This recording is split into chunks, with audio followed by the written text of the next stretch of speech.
control, shoveling dirt in every hole. Predators to condemn your soul, watching you and watching me. We're all connected but separated, misunderstood and so frustrated. A million armies of one have invaded, watching you and watching me. We live behind glass curtains and act like nothing's wrong. Soon you will belong. I know you're out there somewhere. We've watched you for so long. We wait for you to fall. We'll expose you all. I know you're out there somewhere watching me. The little brother wants to make headlines, be immortalized. Everyone's got an electric eye, we're the digital spies. They've watched you for so long. I know you're out there somewhere watching me.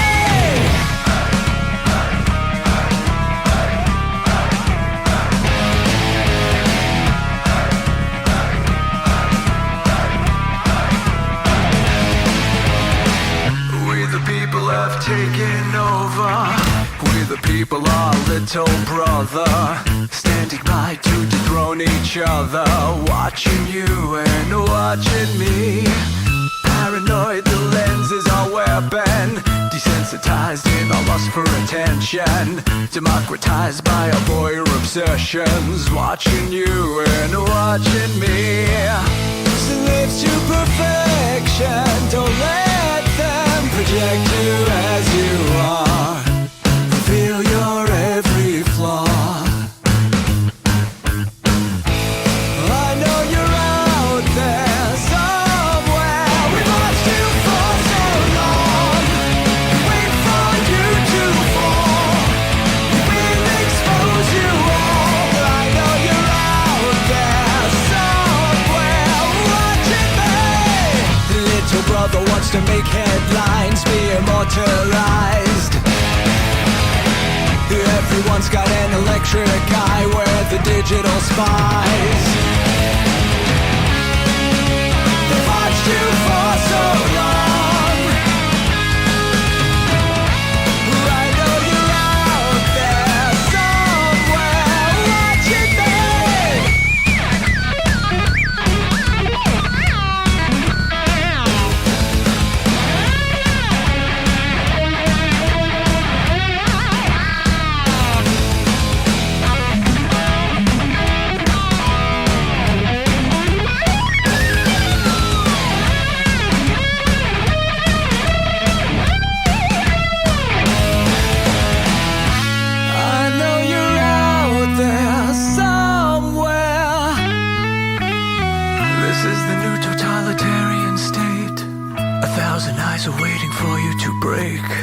Stay in line, don't make a mistake. We're watching. We watched you for so long. We wait for you to fall. We will expose you all. I know you're out there somewhere watching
your experience begin right now.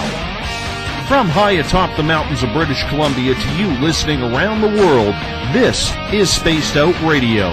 You can follow us on our website, spacedoutradio.com, on Twitter, @SpacedOutRadio. Give our Facebook page a like, Spaced Out Radio Show.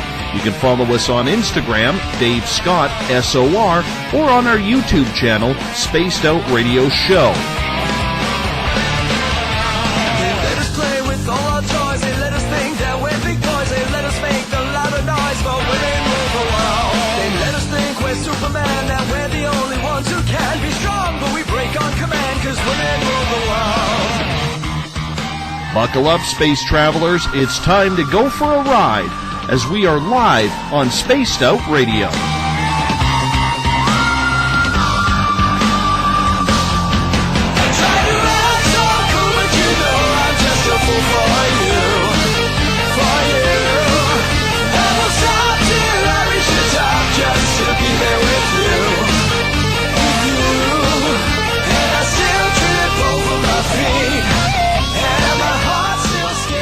Ignition sequence start.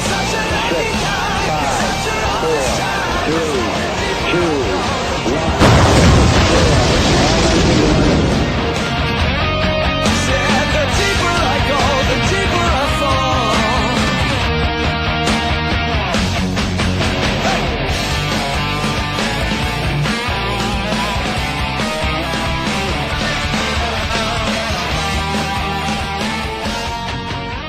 Good evening and welcome to Spaced Out Radio. Tonight I am your host, Dave Scott, and thank you so much for listening in at spacedoutradio.com and on Spreaker.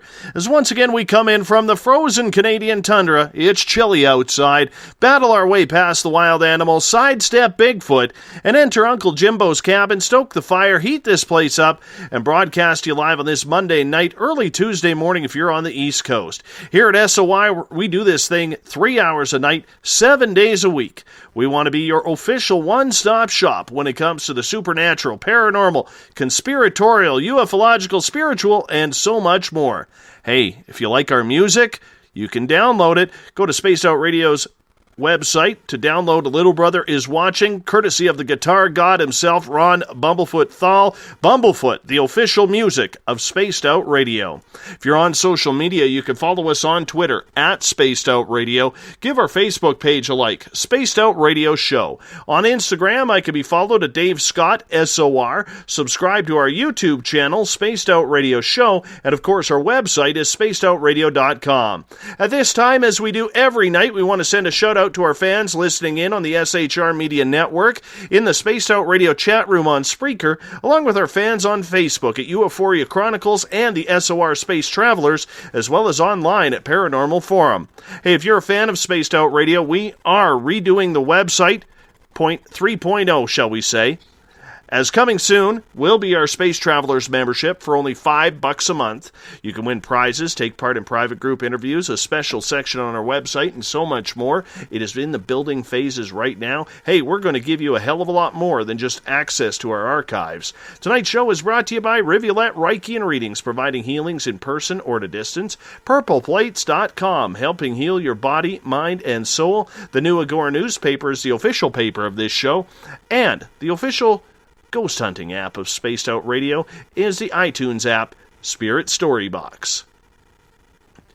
Tonight on Spaced Out Radio, Elizabeth Anglin brings us Cosmic Passport. Now, Elizabeth has been a staple with this show for about a year now. Her experiences with psychic abilities, ET contact, animal communication, and so much more has been a great asset to our team. So much so that you may have now probably heard her on as the first hour host of Spaced Out Weekend with James Tyson. Well, being a business owner in New Mexico, combined with her intuitive business, and being a radio show host on the weekends here for us has taken its toll, so Elizabeth's Cosmic Passport is having its final episode on the final Monday of every month. This has been a bittersweet moment for me because Elizabeth is like family to us here at Spaced Out Radio. So, it's not all bad though, because Elizabeth will still be on the air. And the new guest on the final Friday of every month will be Butch Witkowski in a segment we'll be calling Strange Days. Don't worry, though. Once again, Elizabeth will be making some appearances on this show, like the monthly SOR Roundtable and wherever we can squeeze her into. So, tonight, we are hitting it with communication. Animals, spirits, ETs. We're going to learn how to communicate with those delicate little beings from bugs to Bigfoot. Is it really that simple to do? Well, let's find out together. We bring in Cosmic Passports, Elizabeth Anglin. Elizabeth, I got to tell you, it's a little bit of a bittersweet moment for me. Yeah. I love doing this show with you, and you know, it's one of those things where you just got way too much on your plate right now, my dear. I do, and I started reading my own astrology, and it said, you got way too much on your plate, and it was like, yeah, okay, I do. I have way too much on my plate, and it's a little intense because this was the first week I was able to keep my business open for 5 days, and it was a big weekend, and I had people coming in and out, and coming in and out, and coming in and out, and then I did sessions, and so it becomes.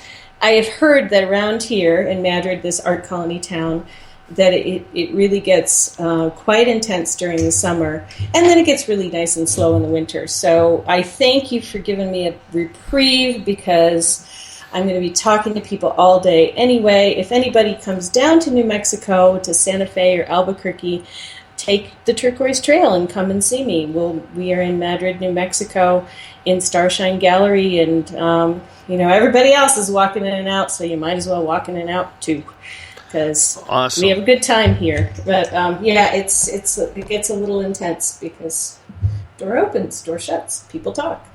So, but you know how it is. You work full time and too. So, but it's when it's your own house, that adds a layer to it, and this is it does. And in the end, you know what? It's about having to make sure that we all provide an income for ourselves that takes priority and precedent, because as much as we love doing this and we'd love to do it every day and have a good income and a living from it, until that day happens, there are bills to pay, and there is food to eat and gas to put in the tank, and we have to make sure that we take care of everything, because if we don't, it's a little trouble. I want you to give a little plug for your store here, because you have this unique, cute little store in New Mexico. And I believe, what's the town you live in? Madrid?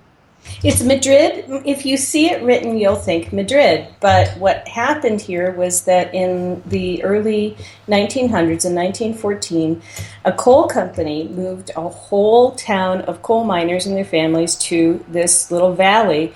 There wasn't much here before. They found a coal seam. And they moved the houses and the people all on the train. They built the train tracks right to the center of town. They unpacked the houses.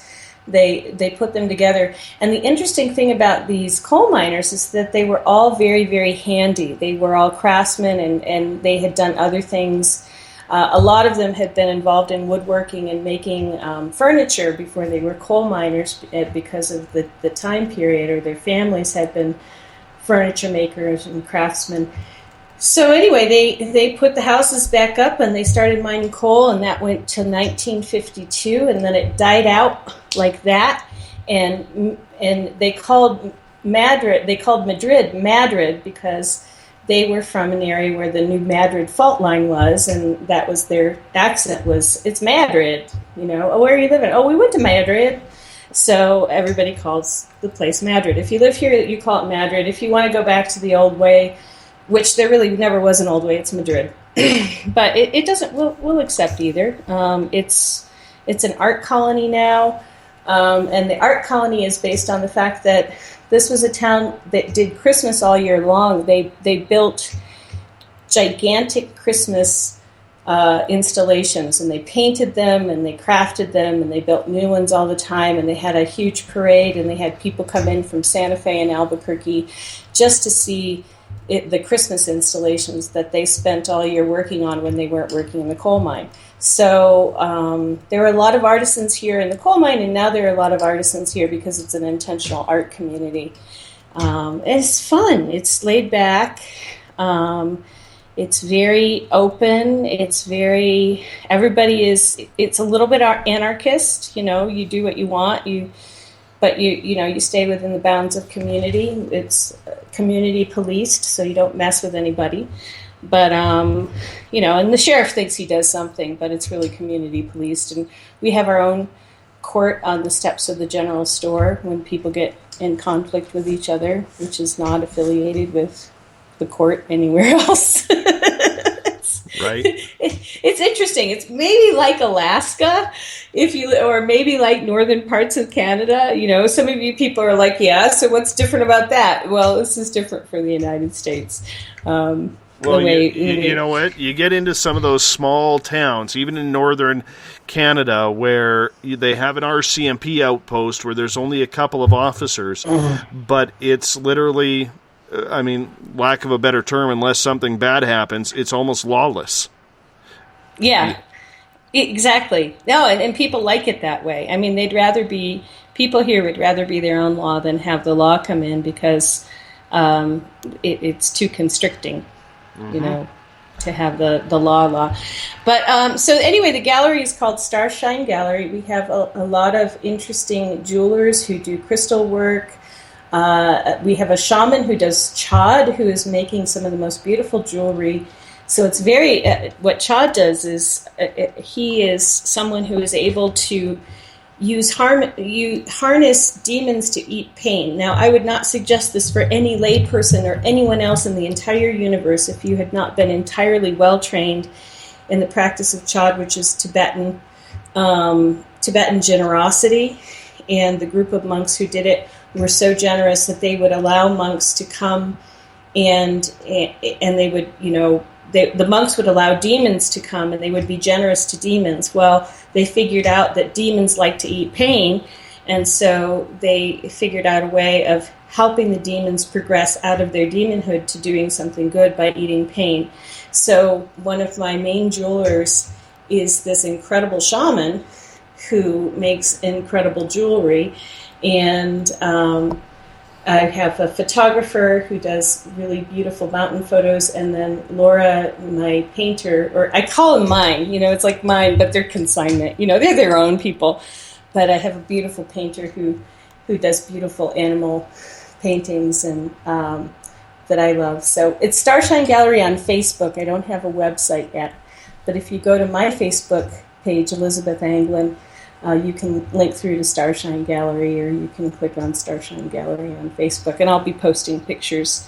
We took a lot of pictures today, Laura and I, so it was fun. Good. Yeah. And you know what? It's a good place to kind of sit back, settle down, have a home, and advertise the hell out of Spaced Out Radio to your clientele, I hope at least. I will. I am. People have asked me around town because people really like radio here. We have a little tiny community radio station, and I tell them I'm on the radio, and they're like, oh, are you on the community? I said, no, I'm on Spaced Out Radio, and you can find it here, and you can listen here. And almost everybody has gotten into, because the town is about 300 people. It depends. It's either 224 or 300 and something. We're not really sure. But it's got its own radio station, so everybody's interested in how people are doing radio. And so I'm sure you've gotten some listeners because I've been telling people around town, this is where I'm on. Perfect. It's out of Canada. It's Spaced Out Radio. Where the hell is Canada? A few of them are probably asking. What the hell are you doing? Everybody's planning to move there, so we know exactly where you're at. Well, I'll be living in your tool shed. Well, I got to build one first, but I do have an extra bedroom so far. You know how it goes. Right. Excellent. Yeah, we'll be small, yeah. So. Elizabeth, every time we have you on for the Cosmic Passport section, we get into something that's a little bit different every time, and we've talked about so many different subjects.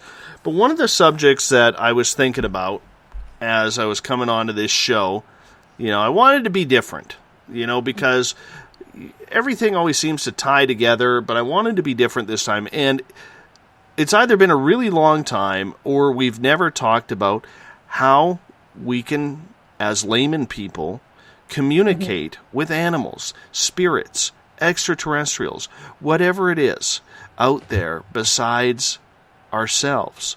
Because I think there's a lot of people out there who listen to this show who would love to have some sort of communication, but they've never had the ability or think they have the ability to do so. When did you start to learn that you had this ability? Well, I was 4 the first time an animal communicated with me. And so the way that it has, and then when I became an animal communicator, it was the same thing. And now in between that, there was telepathic communication with aliens, which I there's a borderline between consciousness where you remember your experiences and unconsciousness. And I had a conscious experience where I was telepathically communicating with an alien, and it was telepathically communicating with me, and I was swearing at it, and it was trying to calm me down. But that was, so that's I'm going to put that in another box over to the side, because for most people, the best way to learn to do telepathic communication is with an animal, not with another human being. And it's with an animal that, you may be working on the animal with healing work, or the animal may need some kind of healing. And the reason I'm saying that is that sometimes you'll need to have some validation when you start out. So one of the best ways to learn is to take a class where you are presented with animals to work on, and then their owners can come in and tell you how close you've come to the issues at hand and what they've been thinking about, because it's really through the owner validation that you can understand whether or not you've really had a conversation with an animal. When you first start, there's always doubt and there's always self-criticism. And part of the bugaboo of the intuitive is overcoming this doubt. Am I really doing this? Am I making this up? Now, the people who don't have doubt, on the other hand, tend to be listening to their ego. So it's good that you have doubt, but for the purposes of being an intuitive who's working, there are 2 things that you really need to have. You need to have a subject, that the history of the subject is known and the issues of the subject are known. So if you have Fluffy the dog, the owner needs to be there and say, okay, it's okay to do an animal communication. You need to have somebody guiding you through the process of the communication, which is quite simple, and we can get into that. And then you have to put your doubter, pretend your doubter is like this voice in your head that needs to go sit in the corner with a dunce cap on. And for the purposes of the animal communication session, just take your doubter and put him in the corner, continue on with your session, and then get with the owner and then validate what came up in the session and find out if the dog, Fluffy the dog, was talking about issues they're having, was talking about physical illnesses that the owner knows that they're having, etc., etc. So validation is really, really important. One single target. Do not try to communicate with all dogs. Do not try to communicate with all orcas or all Pleiadians if you want to do extraterrestrials, which is hard because you can't get the validation. So you want to start with somebody you can get validation, which is a dog or a cat or a horse or something that somebody owns. Do not, just one simple being. And the protocol, should I tell people the protocol that I use? Do you guys want to know? Let's do it. Okay, so I really suggest that people, for a multitude of reasons, if you're interested in the spiritual path and you're interested in becoming able to do telepathy or animal communication or Bigfoot communication, I really suggest that you learn Reiki and you learn from a good teacher. So I would check out the Reiki. There are good teachers in Canada because Phyllis Lee Furamoto of the Reiki Alliance moved up there to Vancouver. And so there are lots of Reiki Alliance traditional Reiki teachers in Canada that will give you really good teaching. So I suggest that people start with Reiki. However, if you cannot start with Reiki, if you aren't called to a certain teacher, you look around and there's no teacher around, the protocol in second degree Reiki, and I won't tell you what the words are, but the basic protocol is the same for animal communication, and anybody can do this. And you basically address the animal. You will have the animal's name. It's nice to know what species they are. It's nice to know what gender they are. It's nice to know how old they are. You may or may not need a picture at all. It's better if you don't have one, because then you can check and see if they've presented themselves and what they look like with the owner. But it's nice to know just 3 things. What species, how old are you, what gender?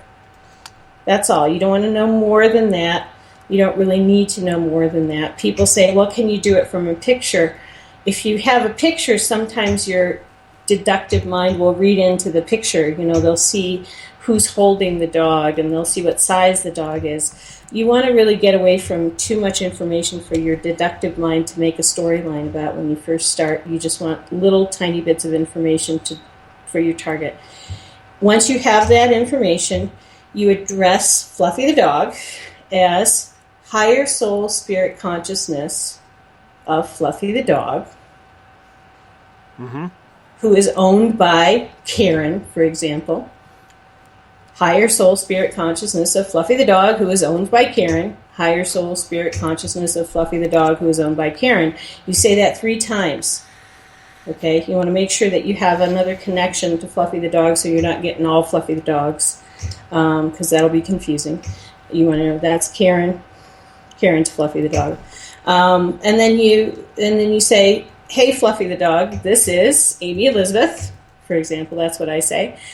I am here to communicate with you and send you some healing energy because I have Reiki. But if I didn't have Reiki, I'd say I'm here to communicate with you and help you communicate directly with your owner.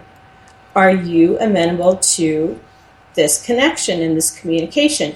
Now, if you're smart, you will have intuited that I meant for you to have a paper and a pencil at hand. Because if you want to start moving your pencil or your pen on a piece of paper and start writing down yes or no, if you get a yes, you will start to have information start to flow. And it'll come to you like your own thoughts, but it won't be your thoughts. You'll start to see pictures. You'll start to hear words. You'll start to have feelings. And the more that you doubt or criticize the pictures, the words, and the feelings, the less they will flow. So that's why you have to make your critic go stand in the corner. So if you start this process, like you have a friend, say you have a friend George, and he has Ida, the chipmunk, and you say, George, can I do a communication with Ida the chipmunk? What you want to make sure that you do during that communication is if you notice your critic is stopping the flow of information from Ida the chipmunk, like if your first initial impulse is, yes, I feel a connection, yes, Ida wants to talk, but then all of a sudden things start to flow and you start to question it and it stops, you willfully tell your critic to go stand in the corner. And then you start over again. Ida, what was it you wanted to tell me?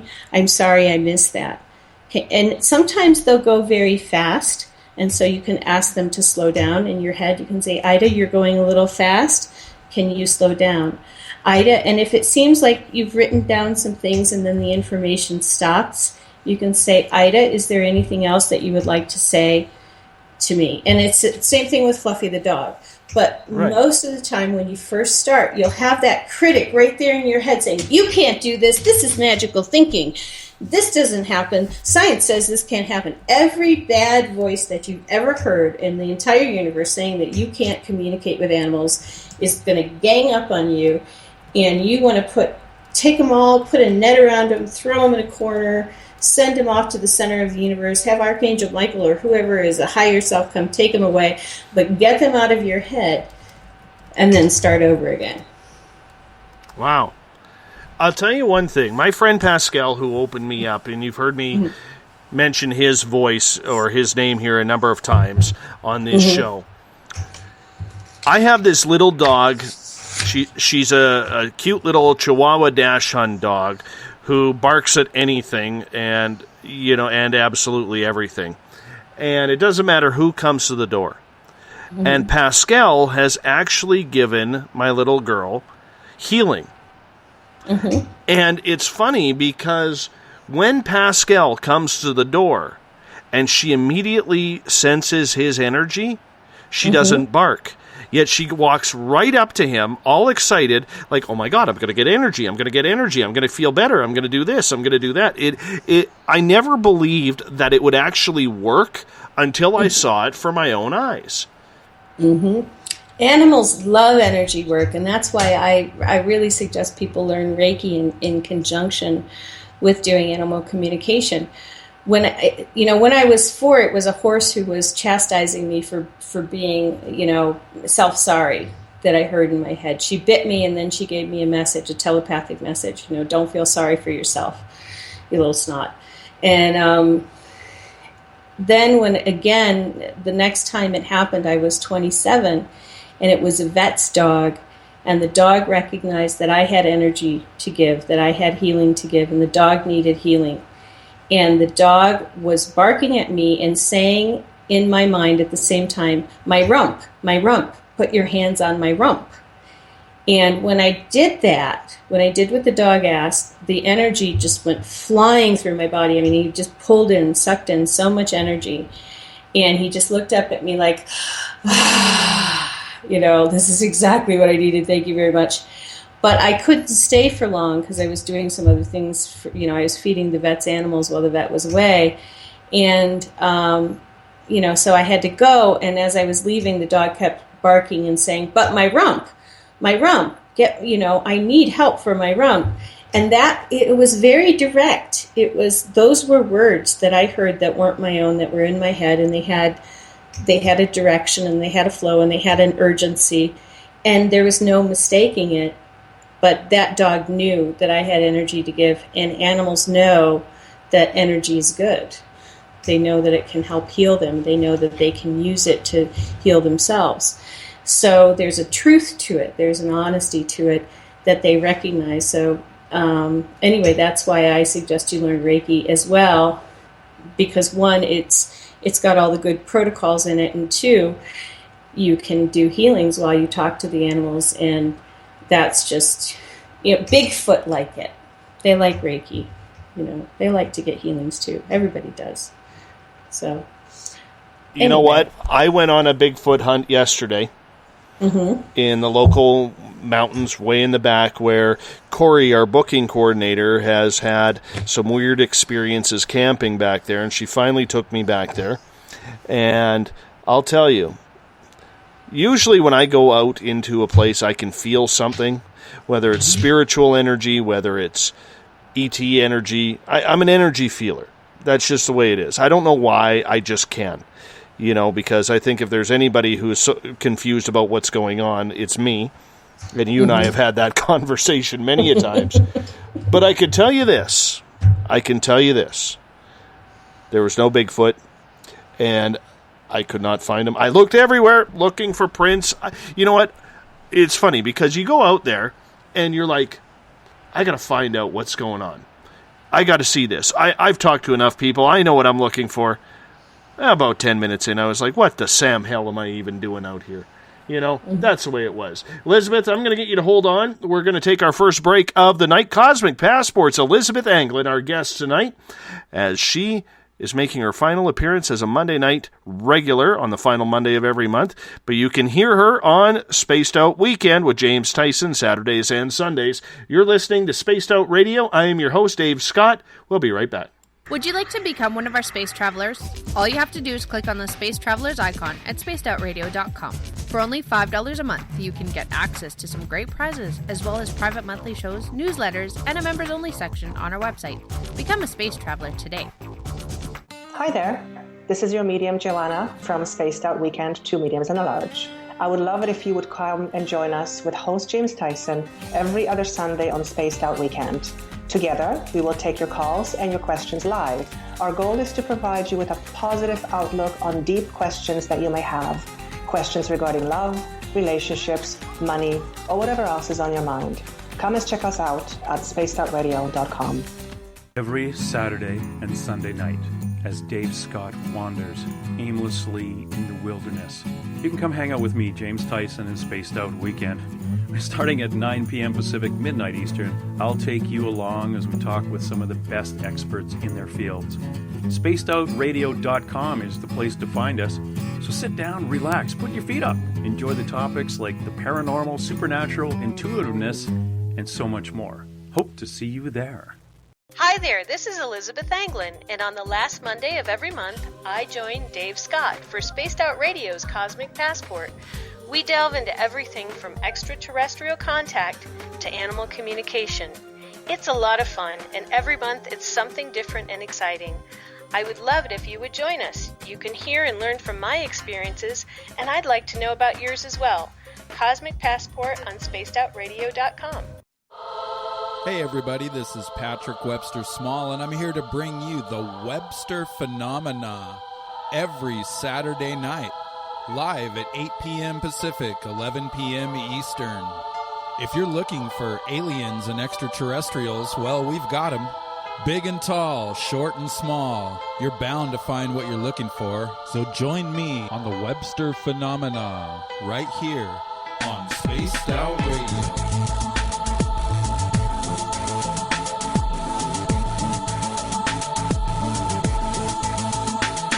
Visit purpleplates.com today. For over 40 years, the Purple Energy Plates have been delivering amazing results for their many customers. Inspired by the great genius Nikola Tesla, the harmony, healing, and energetic effects of the plates have proven over and over to be beneficial and often miraculous to thousands of customers. With their money-back guarantee and the many benefits, how can you afford not to get one? Check their site for daily specials and choose from their many energy products. You won't be sorry. Visit them today at purpleplates.com for mind, body, and spirit, and expect a miracle. Have you ever wondered about those weird and strange creatures people have reported throughout history? Do you wonder if those stories are real? Me too, and that's why I started Cryptopia.us. Hey, this is Rob Morphy, crypto historian. Join me once a month on Spaced Out Radio with Dave Scott, where we will get into the odd and bizarre reports, from the Dover demon to hairy hominids and everything in between. I will break down what people like you and me are seeing at spacedoutradio.com.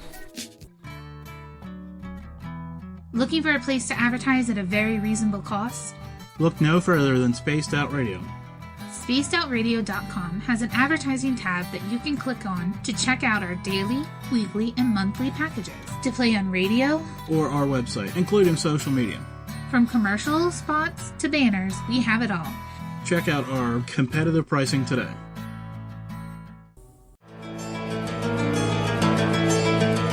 Want to connect with us online? Find us on Facebook, Spaced Out Radio Show, on Twitter at Spaced Out Radio, on Instagram, Dave Scott SOR, on YouTube, Spaced Out Radio Show, and our website is spacedoutradio.com. All right, space travelers, here comes the second half hour of Spaced Out Radio. Welcome back to Spaced Out Radio tonight. I am your host, Dave Scott. Thank you so much for tuning in. If you're listening in on the SHR Media Network, out on Paranormal Forum, on the Spaced Out Radio chat room on Spreaker, as well as on Facebook at Euphoria Chronicles, and our host group, the SOR Space Travelers. Always a pleasure to have you all with us and be broadcasting to you live every night, 7 days a week. Remember, you could follow us on Twitter at Spaced Out Radio. Give our Facebook page a like, Spaced Out Radio Show. On Instagram, I can be followed at Dave Scott SOR. Our YouTube channel is Spaced Out Radio Show. And our website is spacedoutradio.com. We're changing things up again. Mrs. SOR, she's found a new platform, making it look sleek, sexy, and even a little interesting. Yeah, we'll call it that. It's going to be a lot more fun on the new Spaced Out Radio website that is being built right now. So that way we can get the SOR Space Travelers group going, and that's the way it's going to go. Tomorrow night on the show, we have Eric Cooper coming up from Forest Moon Paranormal. You may have heard him the last couple of months on the SOR Monthly Roundtable. Eric's going to tell us about Forest Moon Paranormal in Washington State, where they deal with all sort of critical supernatural experiences people are having. It's going to be a good one indeed. Tonight, though, is Elizabeth Anglin night, because it is Cosmic Passport.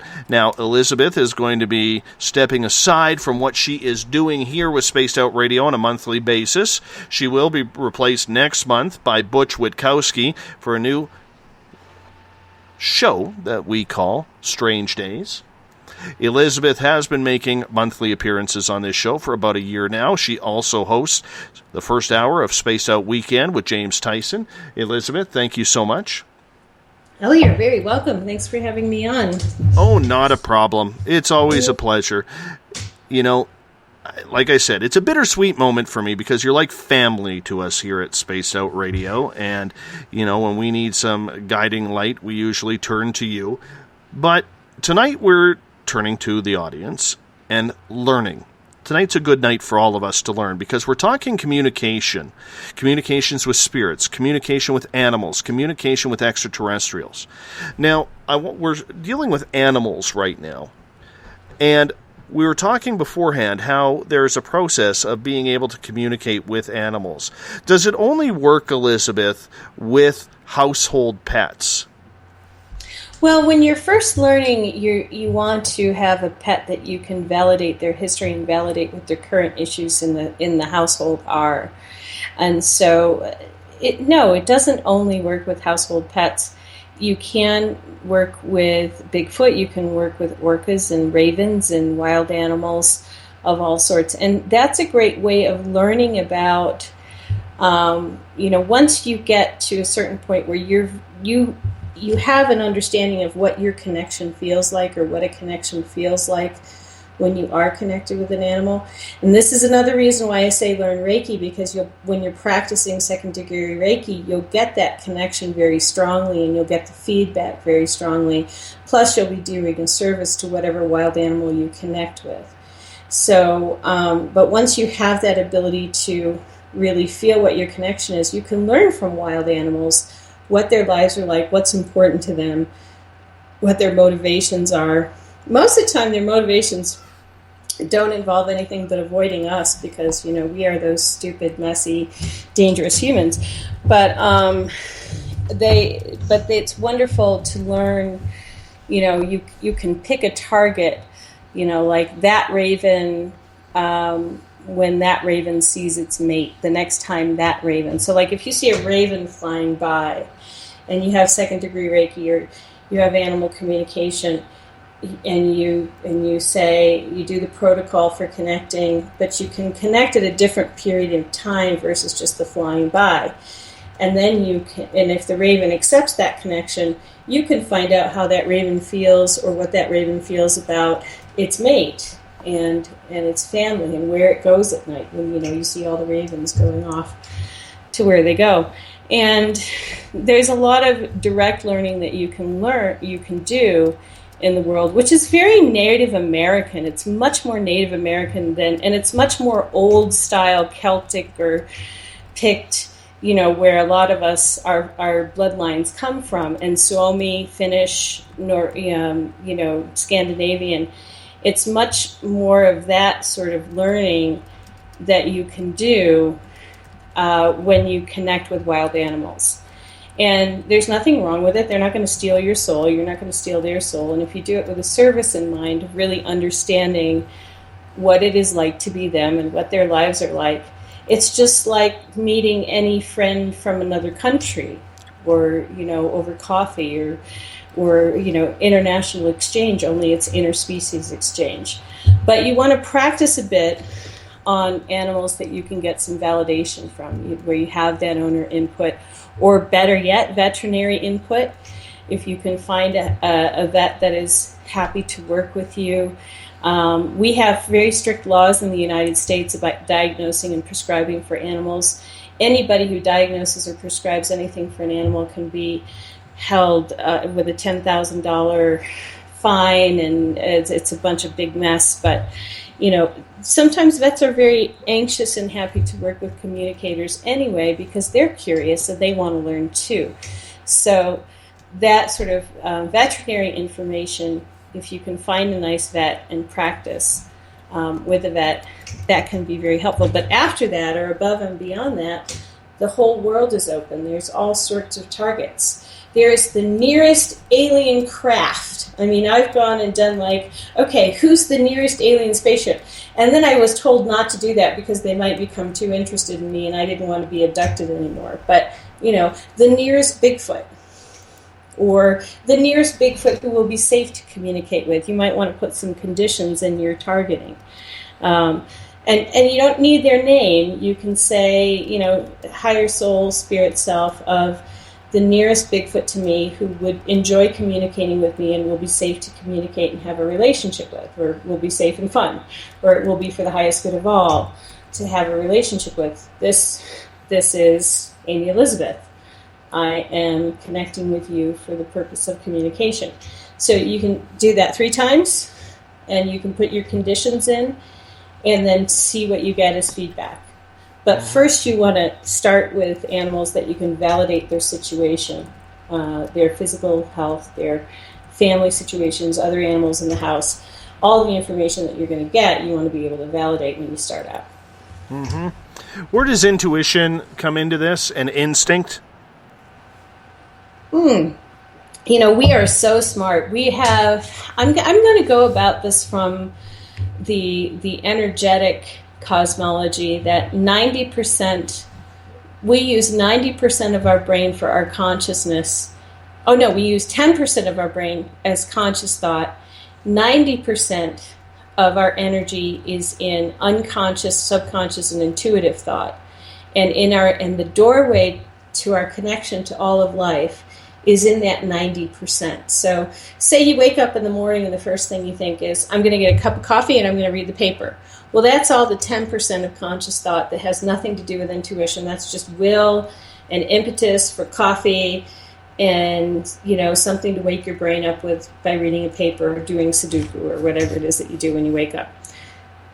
But the other 90% of your energy is either your unconscious, your intuitive, or your subconscious, and connected in that 90% is the unconscious and the subconscious, or higher consciousness, your own higher consciousness and the higher consciousness of all other beings.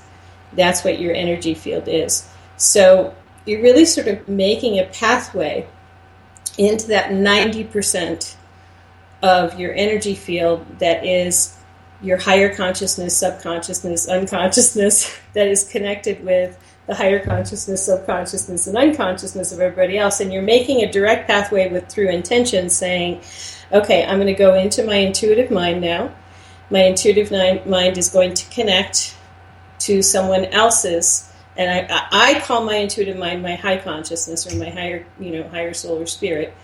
I'm going to connect with someone else's high soul or spirit, and then we're going to have a conversation about what's happening in our conscious lives, what we consciously know about, and then I'm going to write this down, and then we're going to disconnect. So I always like to talk about that sort of going into the 90% of the energy field that has the higher consciousness, the unconsciousness, the subconsciousness, as being like the internet.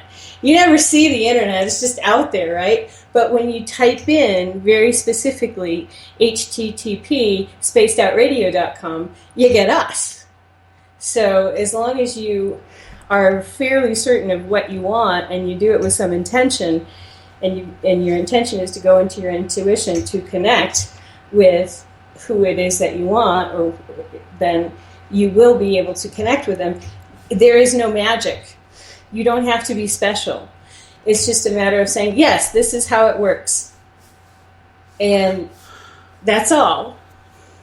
Well, let me ask you this then. Are there certain animals that are easier to communicate with others? For instance, Claudia has a beautiful story in the SOR Space Travelers, and I'm just going to quickly read this. She said, I was laying in bed and I saw this bird, which happened to be a robin, in a tree and was watching it.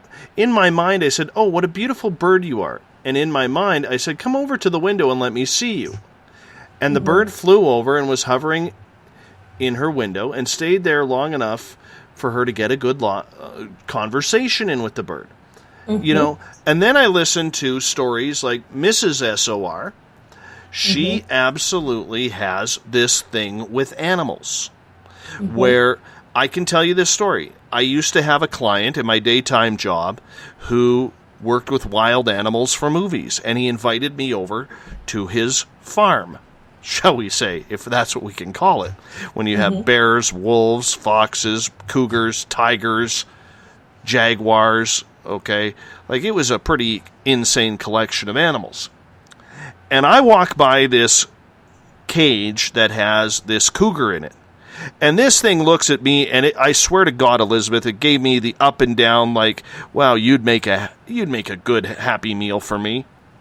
Mrs. Spaced Out Radio walks up to this cougar. The cougar looks at her and starts purring.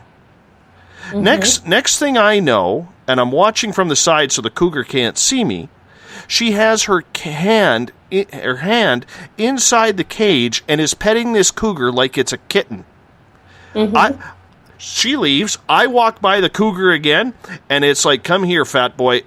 We're going to have some dining, showing me the teeth and, just come on, get over here. I'm hungry, Yeah. I just could not believe it. So are there certain animals that absolutely are easier to communicate with others, or does it matter on the person? It's both. I like to, this is not an energy story, but this is when I learned about snakes. I took a herpetology class at the Albuquerque Nature Center way back in the early 90s, 1994. Because I was like a docent. I would take people through the bosque, through the Nature Center, and then to the exhibits. And we had to know about the snakes that were there because we would often have little kids or people who were afraid of snakes. And so the guy, the herpetologist who came, the snake guy who came, was amazing. And he explained that the rattlesnakes and the different kinds of poisonous snakes in New Mexico all have extremely different personalities, and they will all react to different people in different ways. And this is a scientist. He's not an animal communicator. He's not trying to, he's not selling the intuitive or the energy thing or anything like that, or that's better, or that's more spiritual. He's just saying, what I have learned is I can walk by one snake on the road that is a rattlesnake, and it will look at me, and I can be 3 feet away, and it'll just look at me like, yeah, so. But then if my assistant tries to do the same thing, the snake will be springing for the person when they're 10 feet or 20 feet away. So it's both personality, and then you just get nasty snakes. They just will spring at anybody because they're mean and they're nasty and they're mean all the time.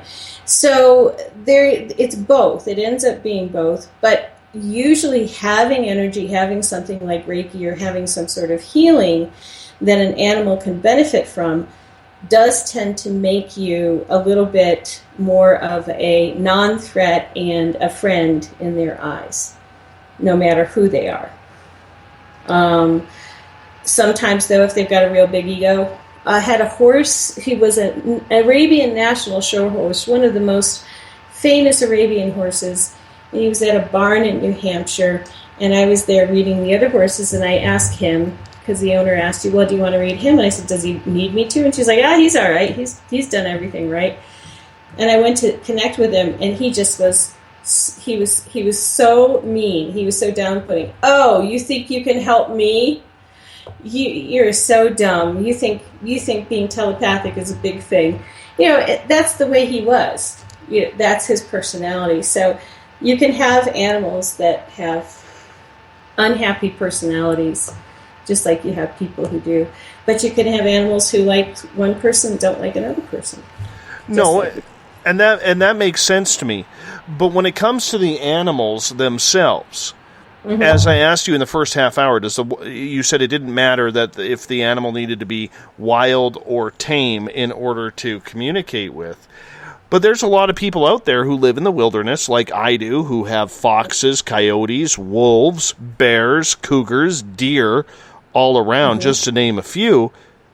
Are those animals likely to have connection? Because for the most part, they're pretty fearing of man. Yeah, a lot of times, when they've been fed, when they're not actively browsing, or they're not actively moving from one area to another, or they're not in any sort of water or food stress, that's a good time to connect with them. So if you can find a time of day when everybody just seems to be chilling out, the time of day matters. If they're fed, if they're watered, if they're happy, if they're playing with each other, they're going to be more likely to be curious about you and want to play with you, whether it's telepathically or, you being closer to them in their space than you might normally be. But always be safe. You guys know what safe is. So you want to find that time of day to go out And if you want to practice with wild animals, do it at that time of day. But the other thing is, there's also picking your time. You can, because of the way energy works and because linear time is doesn't make any difference for consciousness, you could pick that time of day the day before or the day after. It's just that you can't see it while you're doing the communication unless you actually pick that time of day and physically take yourself there.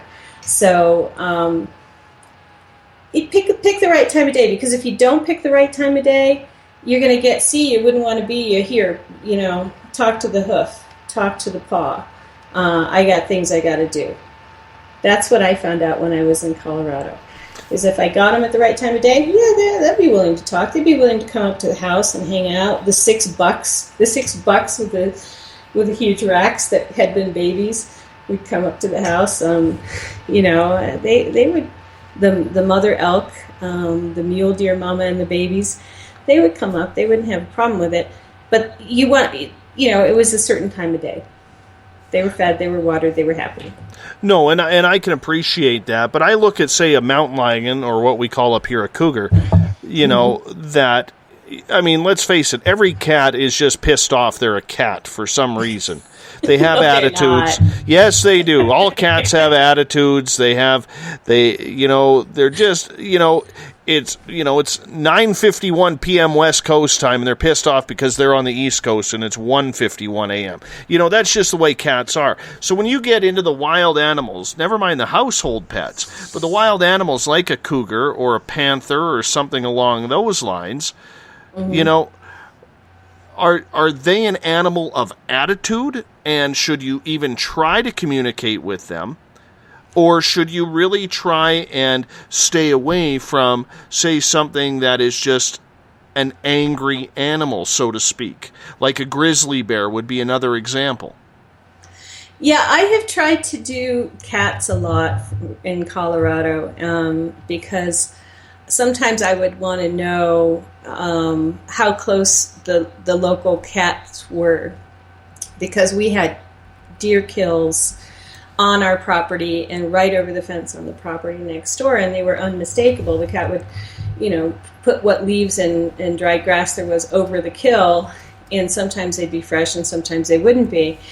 But I'd want to know before I took a walk off to that corner of the property if I was going to be walking into a hunting cat or a cat that was wanting to get back to its kill to eat.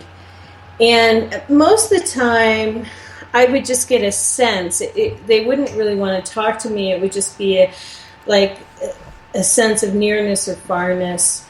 And a lot of times I would just sometimes go to a level above, which would be the spirit guide / guardian angel side, which is, hey, spirit guide, is it going to be okay to take the dogs and myself, down to this corner? Are we all right? And they'd be, yeah, it's fine. Oh, maybe not today. Maybe you want to cut across and go that way.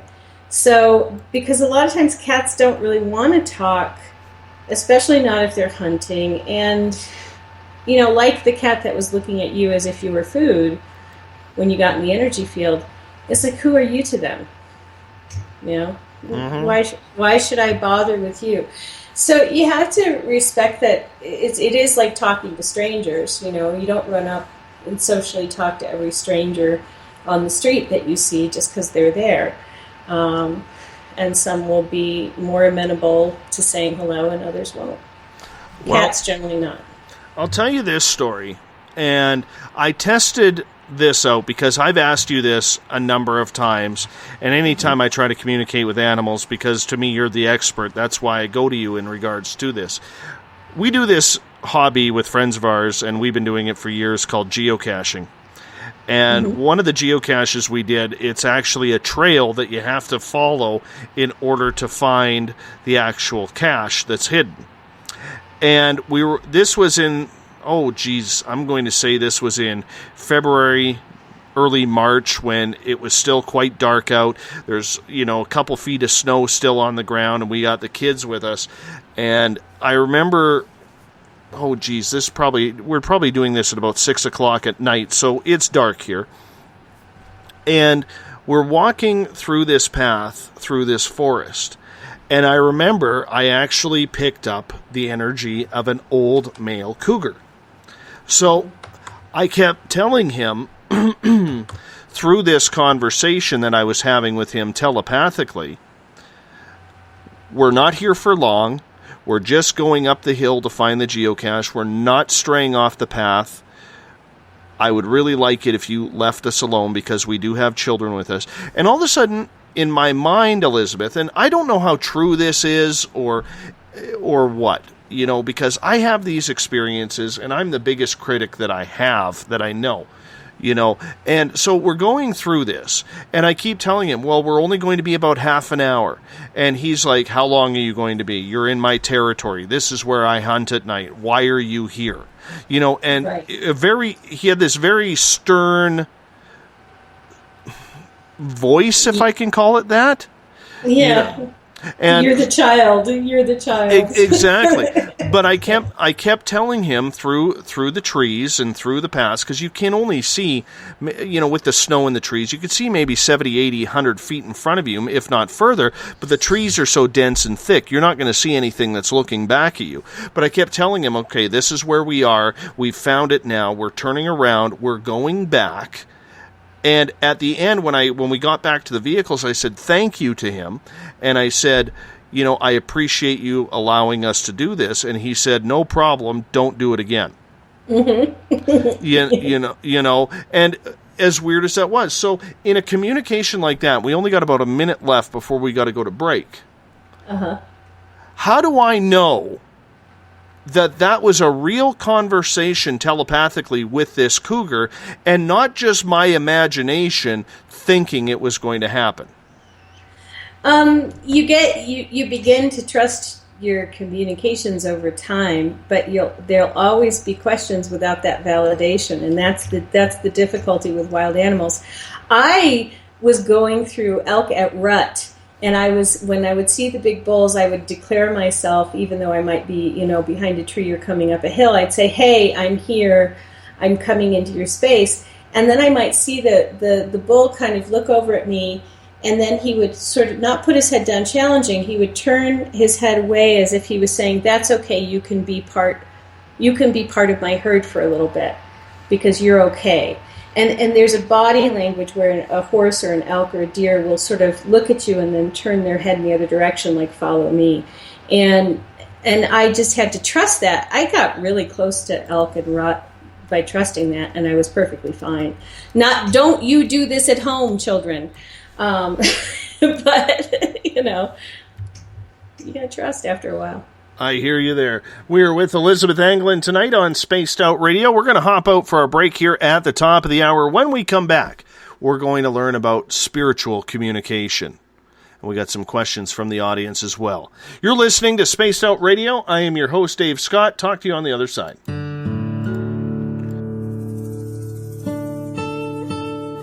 Greetings and salutations, space travelers, from the Chronicles of the Unknown team. What is Chronicles of the Unknown? I keep hearing about this thing. It's a new paranormal reality TV show based right here in beautiful British Columbia, Canada. Follow our team as we uncover claims of activity on the Caribou Gold Rush Trail.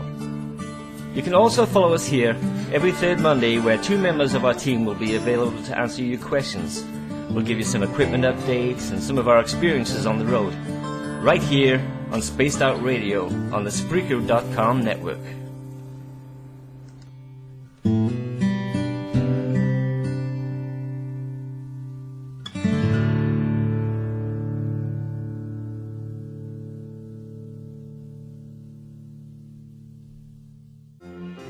Do you believe you've been in contact with extraterrestrials? Have you seen the Greys, the Mantids, or the Reptilians? I am Samantha Mullet, and on the second Tuesday of each month, you can listen and learn from my experiences with off-worlders on Spaced Out Radio's The ET Experience.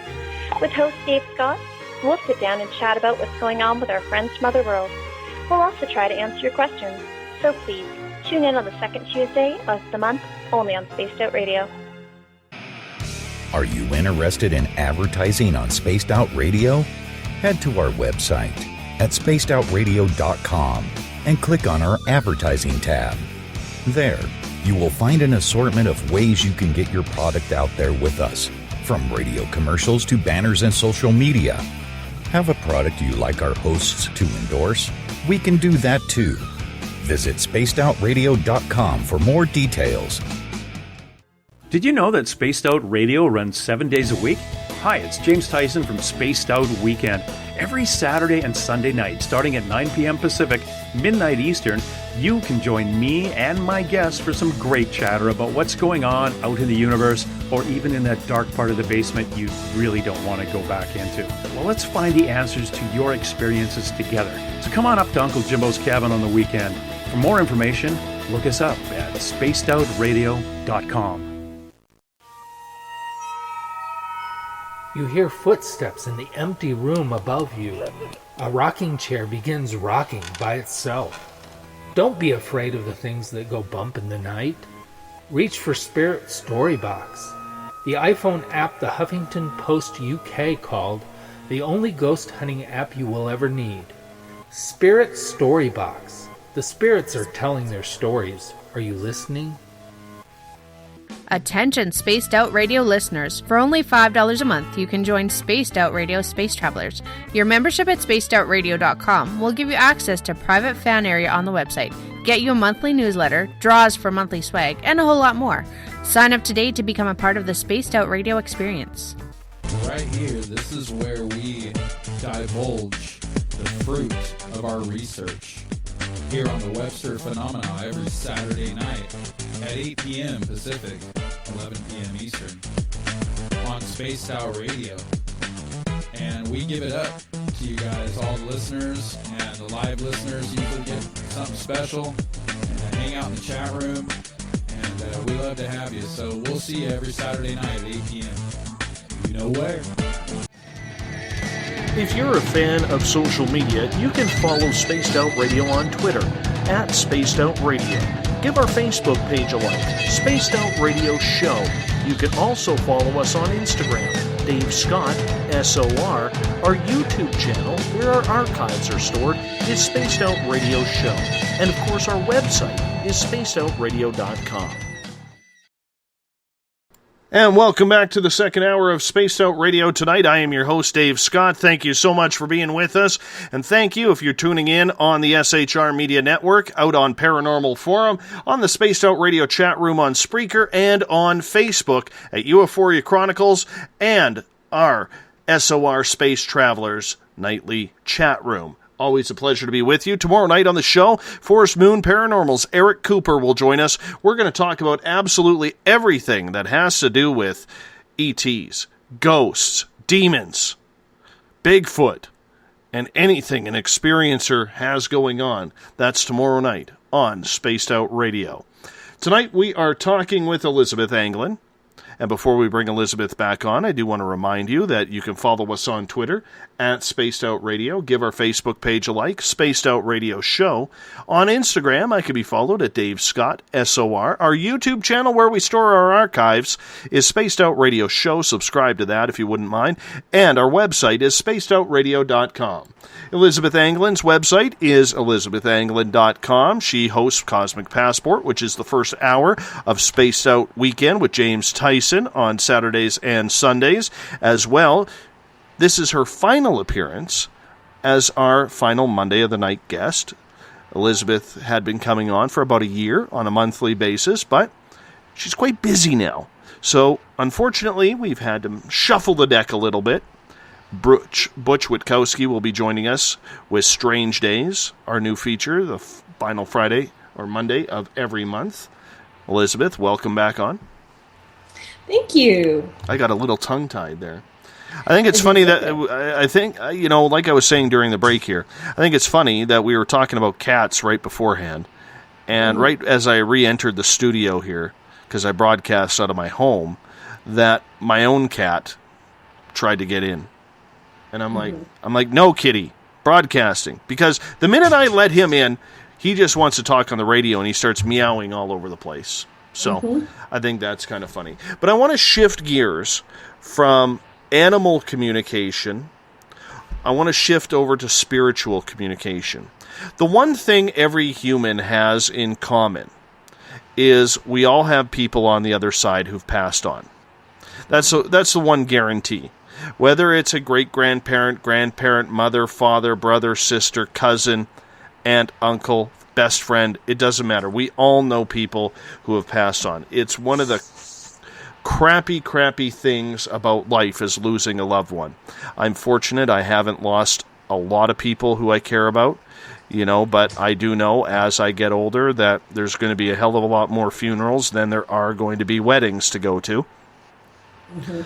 A lot of people, Elizabeth, have sensitivities and feelings, and maybe it's that their heart is broken and they want to communicate with someone on the other side. Mm-hmm. If you were sitting down with somebody who, say, has never had communication, take me through a step-by-step process of what you would do to try and get them to relax and maybe open up a bit where they could have some guidance. Well, there's a difference between guidance from spirit guides and communication with people who have passed on. And there are two different ways to go about it. If you're looking for communication with people who passed on, because we have such a connection, because there is memory and desire which make up karma, and there are also the feelings of grief which don't go away. We say that people tend to be done with grieving after 2 years, but say if you're a parent of a child that has died or a child that has committed suicide, for example, or you have an uncle or even a father or mother who's committed suicide, you may be grieving and depressed for years, and the 2 years doesn't apply. So when there are connections and emotional feelings that have to do with the person and spirit in question, it is a completely and utterly different animal and thing than just getting spiritual guidance from a spirit guide. So I guess I want to say, first of all, do we want to show people how to do their spirit guidance, like start spirit guidance, or how to connect with loved ones in spirit? Because those are way different. Well, let's start with connecting with loved ones, because I think for most people that is a more important thing than the spirit guides, even though spirit guides are just as important. But I think for most people, they just want to be able to maybe hear that voice or have that signal or have that feeling that they're surrounded by a loved one again. Okay. Well, I will tell people this, depending on your level of it's different for everyone, but say you are really, really, really want to feel that connection with the person on the other side. If you really want that, I would say go get thee to a spirit medium and have them sit for you. Don't try to do it yourself. And depending on the level of your desire to reconnect with the person and the level of your grief, you will have a good session with a spirit medium. However, if you have a lot of desire and you have a lot of need for physical proof or physicality, you may, and you have a lot of grief that you haven't worked through and that you're still working through, you may not, because part of our natural grieving process is to severely feel the physical absence of the person. And until we work through that severe physical absence of a person, until we really are understanding that person is gone, they are never going to be in our lives again in the physical as the person that they were, and until we let our body go through all the stages of grief that a body goes through, and there are energetic stages. There's also the denial, anger, bargaining, depression, and acceptance, but there are energetic stages within the body, physiological stages within the body. Until we do that, going into a spirit medium session as yourself is going to be very difficult, if not impossible, because what you're really supposed to be doing is coming to acceptance of the fact that the person is physically gone.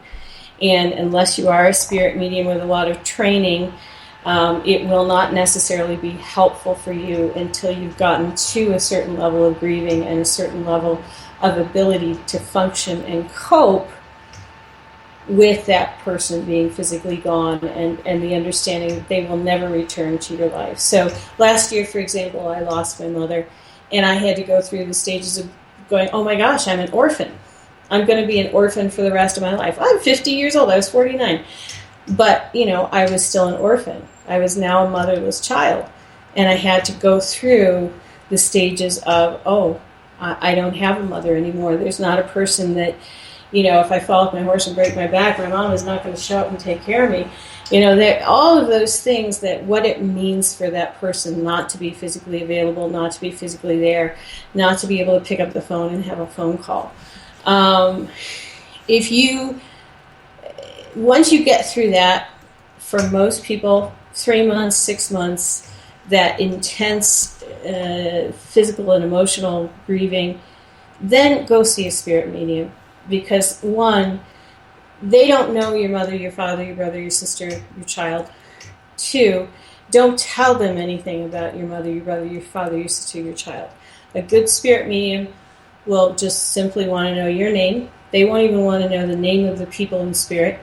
They will sit with you and they will present to you whoever shows up. If they get a name, they'll give you their name. They'll tell them what they're talking about, what they're wearing, what they perceive they look like, what their relationship was to you, as close as they can get it. And from that is your evidence that the person survives in spirit. Spirit mediums are not psychically reading you for this information. They will come up with things in most sessions that they couldn't have come up with, but you want to be open for those things to not be what you expect they will be. You don't want to go into a spirit mediumship session saying, I want to know about my father's ring. If that spirit medium doesn't tell me about what my father's ring means and where he got it from and that I gave it to him when I was 10 and blah, blah, blah, blah, blah, blah, then that's not a real spirit medium. You're going to shoot yourself in the foot and sabotage your session if you go in with that kind of expectation. But if you go in not telling the medium anything, you let somebody else do it for you, you will get your evidence that they're still around. And they may tell you how they're going to present in the next 6 months or a year or 2 years. Like, you'll smell roses, or you'll see a certain bird in the window, or you will notice that a certain song comes on, or you will notice numbers on license plates. There'll be, or you will notice something that is, if a grandmother wore gardenia perfume, you'll smell gardenias. And that's how you know. But they'll tell you, oftentimes the spirit will tell you, this is how I will present when I'm in your space. And so you want to wait for that versus say, I want to tell you that you have to do this. You have to make this happen for me to believe that you're still alive. Please don't do that to your spirits, and please don't do that to your spirit medium. Go see a medium and see what your people in spirit want to tell you about how they will present when they come into your space. And then watch. Gloria in the Spaced Out Radio SOR Space Travelers chat room on Facebook would like to know, what if the other person on the other side doesn't want to connect? Then they don't. Does that happen a lot? No. Sometimes they're busy too. Sometimes they would love to connect, but they do things on the other side, and time is different. And then also sometimes they will look at your own energy and where you are in your grieving process, and they'll get together with spirit guides and they'll say, oh, that's not going to be good for her to do this right now, and they'll scoot.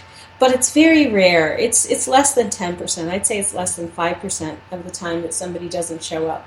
You might get everybody and their brother before your person during your session, and that's why I tell people the first time, schedule like an hour, because you might get Uncle Nell and, Aunt Bessie and their friend George and your brother's best friend Jay. And I mean, I have had a cast of thousands sometimes in sessions, and they're saying, please tell your brother that I said the blah, blah, blah, blah, blah.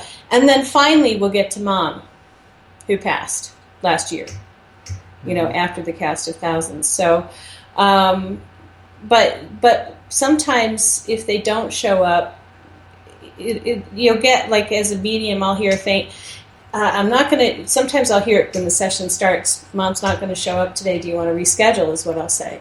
Or I'll hear it at the end, or I'll hear it in the middle when asking, where is Mom? They really want Mom.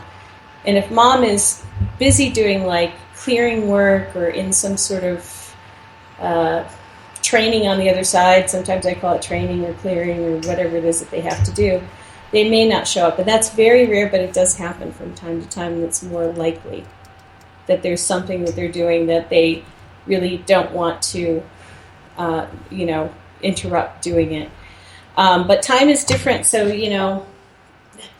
usually we can make it work, if not the first time, the second time. But not everybody can guarantee that you're going to get the person that you want when you have a session. You mentioned that they are doing things on the other side. What the heck are they doing? Like, is Jimi Hendrix playing guitar at concerts over there? Or is Marilyn Monroe doing her pose over the wind hole on the floor so that way we can all get a picture of it? Like, I'm not saying that to be sarcastic. I'm just saying, like, is there a big game of Baccarat going on? Or what's going on over there? Well, they do a lot of different things. Sometimes, to me, at least the ones I talk to, a lot of times it's like university. It's like, in the first year, there's a lot of different orientations, and there's a lot of different clearings and healings and reviews. And I have a friend who is in a C.S. Lewis Society. She used to teach Sunday school, and she was a really smart Sunday school teacher. And now she likes to go to C.S. Lewis Society meetings in heaven. And it's like, you're going to what? C.S. Lewis Society meetings? She's like, yeah, because now we really know what he was thinking when he was writing what he was writing, and what the basis is in reality. And there is a basis in reality for some of the things that C.S. Lewis wrote. And it's like, she says, it's fascinating. It's absolutely fascinating what you learn when you're on the other side. You can go anywhere and ask anybody you want any question when you're on the other side. You may not get all the answers that you think you're going to get, because there's so many more mysteries. But like my friend Dave went out and started asking aliens all sorts of questions. He came back and told me, some of the answers, and it was interesting. So there's a lot to learn and do and be updated and informed by, and there's a lot of healing that takes place, and then there's a lot of decision making about next lifetimes, or what you want to go and do, or who you want to visit with. Sometimes there's just a lot of visiting with people that they haven't seen for a while. So I got a couple questions coming in, and this one is from Shar Naughton in the the Space Out Radio chat room on Spreaker, and she is asking, are you able to talk with your mother on the other side? Yeah, when she's not busy. I don't bug her a lot because we have a good relationship now. And she will come by like moms do, like when your kid's not feeling well, or when I'm feeling very insecure, or I'm feeling like I don't know what I'm doing. My mom will come by to give me a message of support. But like Mother's Day, we generally will do something in I'll astral travel and go see her on Mother's Day while I'm sleeping and remember part of the visit. But she was an atheist, Shar. And so this whole world of what's happening on the other side was something that she completely disallowed when she was alive. And it meant that she disallowed the work that I did for 20 years. And it meant that she treated me like a little kid whenever I brought up my, how do you feel if you have someone who's sort of the closest to you who tells you you're silly when you mention your job and that they don't know what you're talking about, and how can that be real? Well, now that she's on the other side, she's making up for lost time, and so I don't bug her a lot. But when she comes to see me, I'm very grateful, and on Mother's Day we have a really good time, and her birthday and my birthday. So we still visit, and our situation was different. My mom was an atheist. She didn't know she was dead when she died. She got hit by a car, and it happened like that. And because she was an atheist, she was really confused. So from the beginning, I've been there talking to her to sort of, the first thing was getting her over the fact that she had died. Like, you're now dead. And my sister had to help too, so she's a medium. Okay, you bring up a very good point, Elizabeth, where you said your mom didn't know that she had died. Mm-hmm. When Spirit doesn't know that they've actually moved on to life after life, are they stuck here? Was she stuck at the car accident? Was she wandering around aimlessly around her apartment? No, she was stuck at the hospital. So what made sense to her was after the coroner did the report on what happened with her, how she died. She thought she was in the hospital and the doctor was checking her out in the emergency room. So the way that she processed the coroner opening up her body was the emergency room doctor treating her. And when the doctor walked out and left her body in the morgue, she was all sorts of upset. She was, basically sort of spinning around in circles around her body going, I don't understand what's wrong with this doctor. He's done working on me, but he won't sign the paperwork for me to go home. Why won't they release me? And she thought that, she was being kept in the hospital overnight when she really wanted to go home. She goes, I want to go home. There are things I have to do. And he won't sign the paperwork. So that's actually where we met up with her, was in the hospital where she appeared to be stuck because the emergency room doctor, in her mind, wasn't signing her release papers. So it's funny, but it's not funny. It's like, oh no, that's not good. And there are a lot of ghosts in hospitals. I had a friend who had a lot of abilities who worked in hospitals, and she was sometimes having her ghost follow her home from the hospital. So anyway, that's what happened to my mom for a few days. I got a question from, where is it here? Gloria in the SOR Space Travelers room on Facebook. Do spirits have special jobs on the other side? They can. I have a friend who was very good at influencing. He had a lot of telekinesis when he was alive, and he appears to still have telekinesis now that he's a spirit, and he's very good at influencing physical objects. So the first thing that he did when he died, I was a spirit medium when he died. I'd just taken my training, but he fixed my car radio, and at the moment, just after the moment I learned he had died, I had to go pick my cat up at a vet, and it was a cat that he and I had shared for a little bit. And the cat got sick the day he died and was in the vets. And then I learned that he died, and I get in my car to go pick up the cat, because as soon as I heard he died, I had to have the cat. And I told the vet, I don't care what you're doing to the cat, I need the cat. So I turned on the car, and the radio was working, and he had already said when he died he wanted them to play My Way at his memorial. All of a sudden my car radio worked, and Elvis was singing My Way. And wow. And then what he does is he works helping to support shifts in the earth. So like when they think there's going to be a big earthquake or a mudslide or something in a certain area, they will send him out to either stabilize that area or to release pressure with a group of other spirits in another area. So he's kind of in the earth, he's in the plate tectonics, earthquake / mudslide / let's kill fewer people versus more people business now, because he has a lot of physical energy as a spirit, and that's his job. So Jimi Hendrix could be playing a concert somewhere. He could, absolutely. Okay, when I go over there, man, I gotta find that. Imagine the concert lineup. I want to see Jimi Hendrix and Queen. That's who I want to see. That's who I gotta see.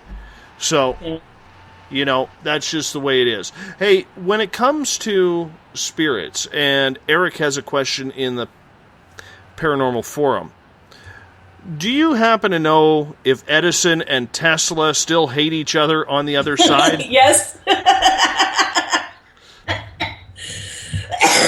Well, now there's a mental aspect. So when you first go, there are different levels that go up to what's called the monad, the oneness. But the first two levels, which is generally what spirit mediums deal with, are the astral realm, which is where my mom was when she was in the and where a portion of, sort of the heavenly places. Astral and mental mix in this sort of heavenly realm, but it's weird. We're kind of saved. We're kind of like holographic programs our personalities are. So you can be reborn again and have a new life experience, but say your life experience as Jimi Hendrix, if you were Jimi Hendrix, for example, will always be available in the mental realm. You will always, in some realm, be Jimi Hendrix. You will always be Eric Cooper in some realm. And you will always have the personality traits and the thoughts and the feelings that Eric Cooper had. But yet another part of you can be going on and becoming Daisy Lewis. Like you could be a girl wearing a little yellow dress. And you have to get really, really open-minded and get over your stereotypes about what a soul is and what a soul does, because we're all learning all the time. But one part of you will always be Eric Cooper, but another part of you will move on and become the next thing that you want to learn about. So I have actually talked to Tesla and Edison. I talked to Tesla more because I like him more. Tesla thinks Edison is a... Anyway, you know the story. I thought there was no grudges or hatred on the other side. It's not grudges or hatred, it's just how stupid was he?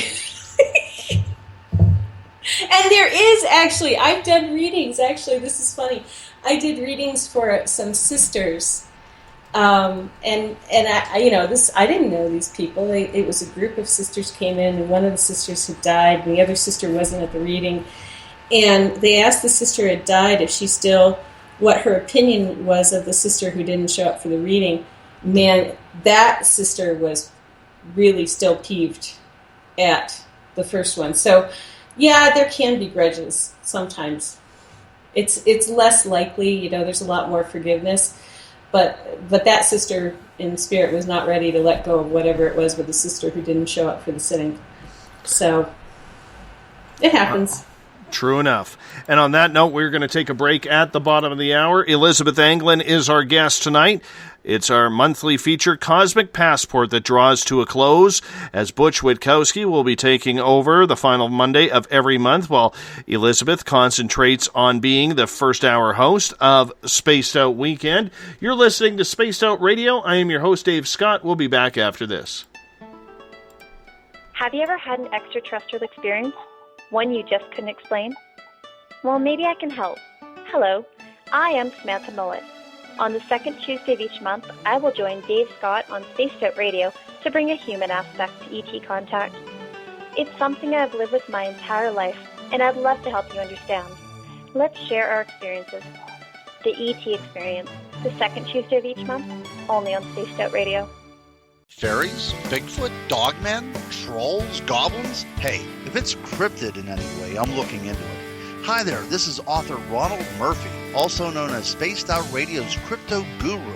Join me every second Wednesday of the month on Spaced Out Radio with Dave Scott, where we will talk about the stories people call tall tales. I will fill you in on the latest sightings and the hidden histories that are causing quite a stir. You can find everything at spacedoutradio.com.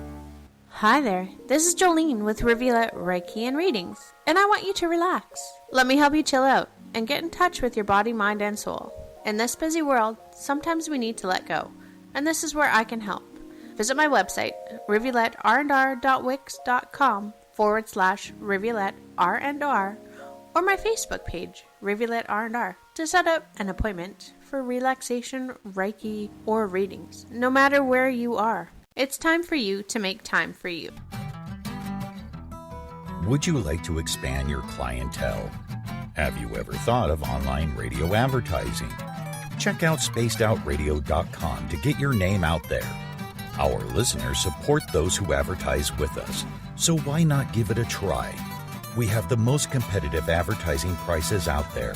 Just click on the advertising tab on spacedoutradio.com and contact us today. Are you an ET experiencer, but you just don't know what's going on? Are you too timid or shy to discuss it with anyone? Maybe I can help. Join me, R. Keith Andrews, the first Friday of every month on Spaced Out Radio, and I will help you to find the answers you're looking for. Together, I will help you understand the off-worlders and the true meanings behind your experiences. All you have to do is join us in the Spaced Out Radio chat room. See you there. Every Saturday and Sunday night as Dave Scott wanders aimlessly in the wilderness. You can come hang out with me, James Tyson, in Spaced Out Weekend. We're starting at 9 p.m. Pacific, midnight Eastern. I'll take you along as we talk with some of the best experts in their fields. SpacedOutRadio.com is the place to find us. So sit down, relax, put your feet up. Enjoy the topics like the paranormal, supernatural, intuitiveness, and so much more. Hope to see you there. Hi there, this is your psychic medium Joanna, and I would love it if you would join us every other Sunday on Spaced Out Weekend. With host James Tyson, we'll bring you personal psychic messages on two mediums and a large. Questions about love, life, career changes. We would love it if you would come and join us live. Call in and listen in for the experience. Allow us to open the doors to your other side. Two mediums and a large, heard only on Spaced Out Weekend at spacedoutradio.com. Would you like to become one of our space travelers?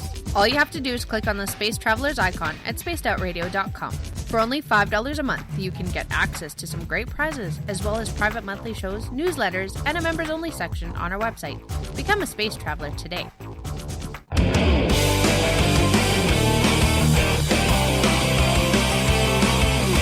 Do you have a topic or a guest that you'd like to hear on Spaced Out Radio? Let us know at spacedoutradio.com, where you can sign up to become a Space Traveler member today. Or you can find us on Twitter at Spaced Out Radio and on our Facebook page, Spaced Out Radio Show. And welcome back to Space Out Radio tonight. I am your host, Dave Scott. Always a pleasure to have you with us. Remember, you can listen to us on the SHR Media Network on Paranormal Forum. Thank you for participating. As Eric, you're holding down the fort there. In the Space Out Radio chat room on Spreaker and on Facebook, the Euphoria Chronicles and the SOR Space Travelers, our flagship chat room.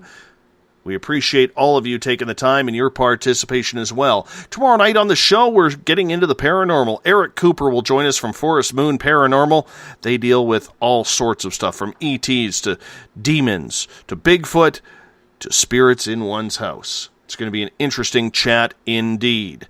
Remember, you can follow us on Twitter at Spaced Out Radio. Give our Facebook page a like, Spaced Out Radio Show. On Instagram, I can be followed at Dave Scott, SOR. Our YouTube channel is Spaced Out Radio Show, and our website is spacedoutradio.com. Tonight we have Elizabeth Anglin with us in our monthly Cosmic Passport segment, but this will be the final Cosmic Passport as Elizabeth puts her attention now towards hosting Spaced Out Weekend with James Tyson. Elizabeth, thank you so much for being with us. Thanks for having me. I have a bunch of questions coming in from the SOR Space Travelers and in the Space Out Radio chat room for you. I'm going to start off with Bonnie's question. This goes back to when we were talking about communication with animals. Mm-hmm. Can a person communicate in your mind with Bigfoot, and how hard is that? You can, and again, I would start with Reiki. The way that I started Bigfoot communication was in a Reiki class where I left the question open. I was trying to, in second degree Reiki class with the students, I was saying, you can use this to learn about what's out there in the universe. What would you like to know if there is something or an entity or being or something about the universe? What would you like to know about? And one of the students says, I'd like to know if there are Yetis. And so I was thinking about how to frame, a good protocol for connecting with a Yeti. And so what I came up with was, okay, well, let's connect with the oldest living Yeti, because I figured the oldest living Yeti would be somebody who was kind of wise and maybe knew something about human beings. And when we did that, we did higher soul, spirit consciousness of the oldest living Yeti, we got a female who was pregnant. So Yetis don't live all that long, I guess. And she was really happy to have the energy. She was. We all got the same thing. We all compared notes. We wrote down what we were getting after the healing session. And we all got the same thing. So we kind of validated together without talking, like we wrote first and then showed our notes. Like you do in remote viewing class. And we all got pregnant female, very happy that we were sending her energy because she was, in her last month of pregnancy, and she was really feeling it, and she was tired. And she was happy as heck to talk with us. And so I ended up talking with her for a few years. I would send her Reiki, and I would have a conversation with her about what was going on in her life with her son. She had a son. She had a mate. And that was how I started. And then I didn't know any Bigfoot in the U.S., and I was up in the middle of nowhere a lot of times by myself. And there was a man called Thomas Hughes, who has since kind of, he's got MS, so he's not doing real well. But he had taught himself a form of animal communication with Bigfoot, and he connected with the closest Bigfoot bands. The way he did it is he asked the Bigfoot he knew to telepathically connect to the closest Bigfoot band to me in Colorado. And they hooked me up with the band leader, the Uncompahgre band leader, who was known as the Old Man. And he was very pleasant. He was very mannerly. He was very correct. He told me that if I wanted to see them, that I had to invite them to my property, which I did, and they did show up. They weren't going to show up where they weren't invited,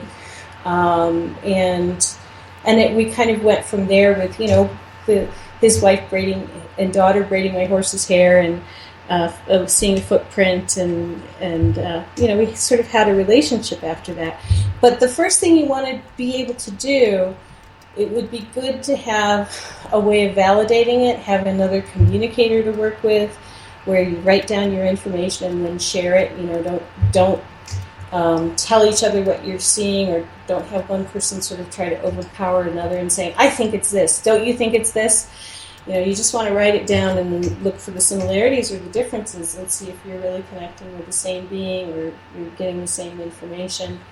But it's no different. It would be the same thing. Like if you could do higher soul spirit of the closest band leader to me, the closest Bigfoot band leader to me, and then announce yourself and say that you simply want to start a dialogue for the purpose of learning and understanding more, and that you are not afraid, and if somebody needs to be on your property, they can be. Some kind of gift. They like gifts of one kind or another, whether it's energy work. They love Reiki.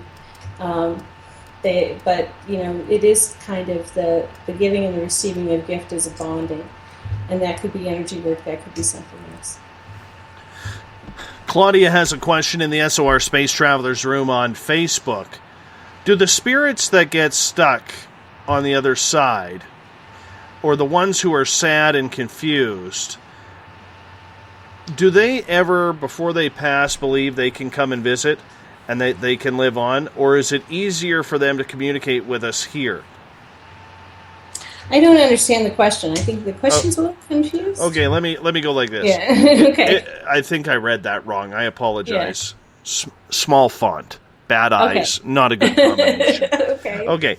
If a person thought about dying a lot and had an understanding before they pass that they could live on and can communicate after passing, will it make communication easier?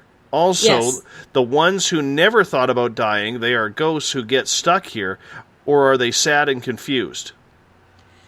If a person thinks about it a lot, whether they're an atheist or not. So, for example, the guy I talked about who now his job is sort of doing, tectonic plate / earth energy release. He's good with physical energy. He was an astronomer and he was an atheist, but he was very, very curious about the paranormal, and he thought about death, and he thought about ghosts, and he thought about... He was open-minded. He was open to the possibilities. So for him, once he passed, it was like ka-chung. He was right on it. He was right on the communication. He was right on, fixing the car radio. And he knew exactly where he was when he died. He had actually been murdered by being forced to drown, and so he knew he was dying when he was dying.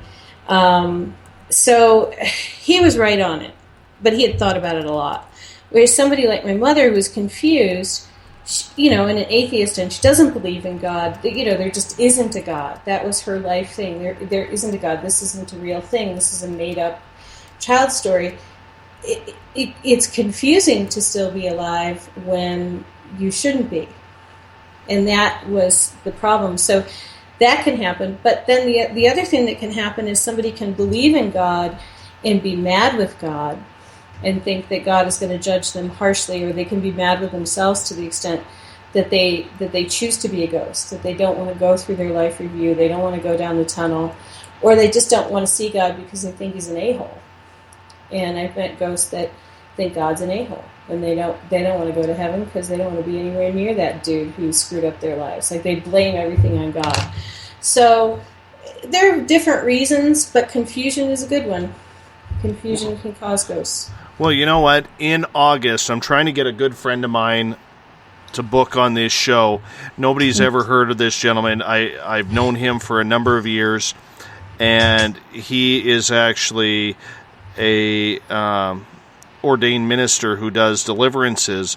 But what led him down that path was a number of years ago, going back 13, 14 years ago now, he actually recalls his judgment in a near-death experience.